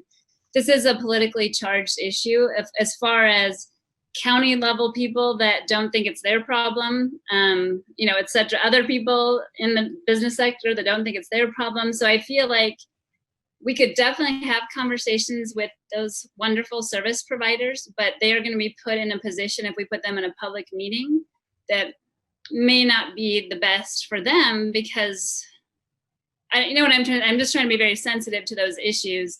Is I don't know if their job is to lobby people about what to do, or if we can gather information in a different way. I get, you know, that's what I'm trying to say. I don't know if that's the best way to go about it. I think we ought to go to our council staff and have our leadership work on a session where we could maybe invite some of these expertise in. And because I feel like Ben does, is you know, some is not true. Or all of it could be true. I mean, I think when you're talking about people's perceptions of something that happened, it is their truth, you know. And I'm not, you know, I'm just trying to give like the devil's advocate side, is that different people have different perceptions about what their responsibilities are, or how it all plays out. It'd be well for the city to find out what our responsibility would be. Maybe we're meeting our responsibility as an aspect there too. And Chair, you make a good point about the political theater that we are in here, and maybe that's the last thing that these people need is politics. And if that's the case, I'd be the first to say let's remove this discussion from the political dynamic and get to the heart of the issue with results. And so, yeah, and I'm not trying to say I devalue your idea. I'm just trying to be sensitive to like not-for-profit organizations trying to survive in a pandemic, and then we're going to invite them into a political conversation. Yeah, it just doesn't seem right to me.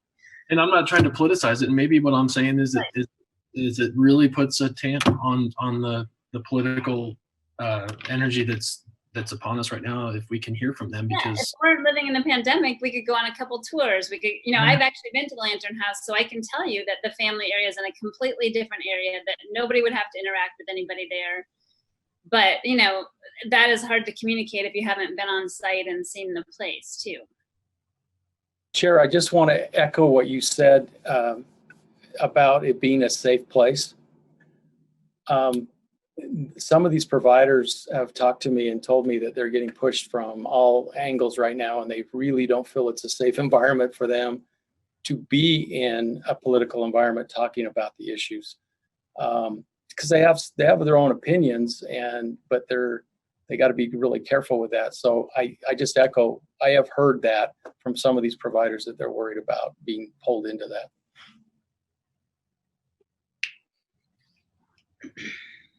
So yeah, whatever you guys would like to propose, I'm behind us doing something that would help support the community members to survive the pandemic in whatever way we can that's appropriate. And that's what I'd like to get to as well. So I don't know how we determine that. So maybe I will just pass that on to the next leadership team. I'm teasing. I'm still going to be here working. I've written down some notes, and we'll talk with staff this week for council leadership for sure, and then I'm sure between us or through the weekly emails about what we discussed in council leadership, I'm sure we'll get back and touch base with all the council members. So yeah, I've taken some notes, and if I know Janine, I'm sure she's taken impeccable notes also. So. Well, and I just want to echo that I do want to do something. So I'm not trying to brush off doing something, as Councilmember Lopez and Nadolski have. For sure.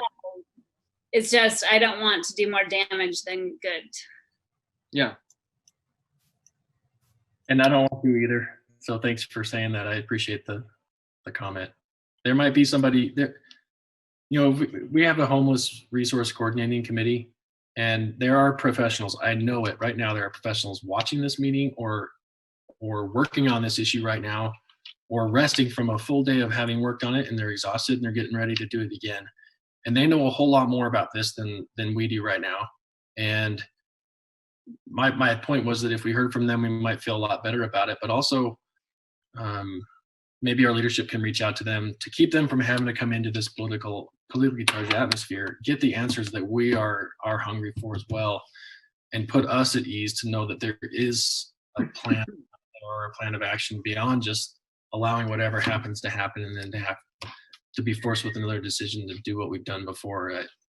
That might bring the community a lot more comfort to know about what's going on too, beyond just us. I think the community wants to know what's going on too. So, Here, just quickly, I'll be blunt. I don't know why this will be politically charged. If we have people to come and tell us what we need to hear, simple questions. Is there what's happening at the Lantern House to keep people safe during COVID?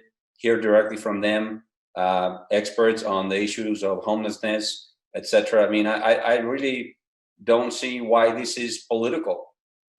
We do it with all other, in all other aspects of what we do. I mean, we hear from the police, we hear from. I mean, I understand that the issue of homelessness can be a political issue, but inviting people to have a conversation with us about the subject matter and about kind of what's happening and hearing directly from them. I don't understand how that might put someone in a difficult spot. But that's my personal opinion, and I respect everybody's opinion. It's a legitimate concern from citizens, and I'm trying to honor their concerns, because it is also my concern. I as maybe a lot of us here, I'm torn because you know, on one hand, we keep saying that we have a lot of faith in the experts that work for the city, that do really good work, and we honor the work they do. And that's I mentioned these the last time we were in this meeting. That's how I feel. You know, I have that trust in what's led to the outcomes that we have now.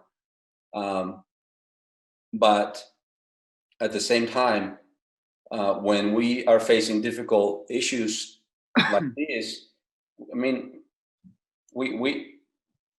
it is what it is, and if we need to hear from people, we need to hear from people. But that's just my opinion. Thank you. No, and I understand what you're saying. I guess what I'm saying is them coming to report on their expertise is certainly not political.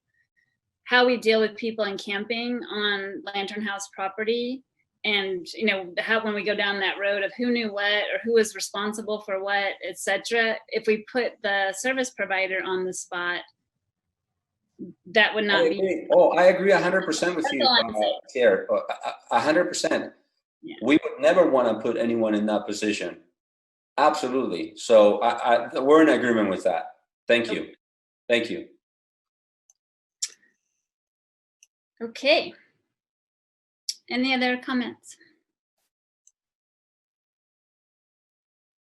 This is the general comment period, just to clarify. And anything, yes, Mark, please, on behalf of the administration. Yes, sorry, there were a couple other things I just quickly wanted to say. Amy Sue, we've enjoyed working with you. We hope you find much success, because success in Pleasant View help all of us in the county. And so we wish you well, and we're there to do whatever we can to help you to be successful in Pleasant View. And it's been a pleasure to get to know you, and we wish you well from the administrative side. Some of us weren't able to get to your going away today because we had other meetings we were in, so we felt bad, but hopefully you didn't take that as a lack of respect or appreciation, but just we couldn't be in more than one place at one time. Secondly, I just wanted to thank Lisa and her staff. They work unbelievably hard. The CAFR is unbelievably challenging to put together. They've done a great job. Anytime you have new auditors, it's always a challenge because you have to learn. Every auditing group looks for different things or has different ways of doing things or different suggestions. And Lisa and her staff are amazing. And I just want to go on record as saying how much we appreciate them and what they do. We're very proud that fire started receiving vaccinations a couple of days ago. Police department started today receiving vaccinations. We actually have some fire personnel that will be giving vaccinations out at Weber State University. We're very excited about this. We feel like there needs to be a campaign probably from elected officials and et cetera to start encouraging people to consider taking the vaccination. It's been surprising to me how much even some of the medical people who aren't receiving the vaccination. And I think that's our way out of all of this. We got to get enough people vaccinated that we can get out of this COVID mess that we're in. And so we're excited that started in our city, and we hope that you'll help us encourage people to consider vaccination when it comes available. We thank Chair Chaburka and Vice Chair Blair. I'll use those terms for the last time. We are excited about the leadership you provided, and thank you for the hard work. I have served in leadership in the council, and I know what's involved, and I'm very, very grateful for what you do. And we congratulate Chair Blair and Vice Chair White on your new assignments. We look forward to working with you, and we wish you well as you lead the council now for this coming year. That's all I have. Thank you. Thanks, Mark. Any other comments from council members? I think we've said it all. And I do also encourage everyone to get the vaccine as soon as possible. I was able to receive one last week as well, working for a health system. And I'll be out there helping people to sign up and get their vaccines as well. Didn't have any side effects beyond a sore arm, but yeah, so I really encourage everyone to also get vaccinated. With that, I believe we can adjourn. Motion to adjourn. Second. A motion from Councilmember Heyer and a second from now Chair Blair to adjourn. All in favor? Aye. Aye. Any opposed? Thank you. Have a good evening. Thank you, guys.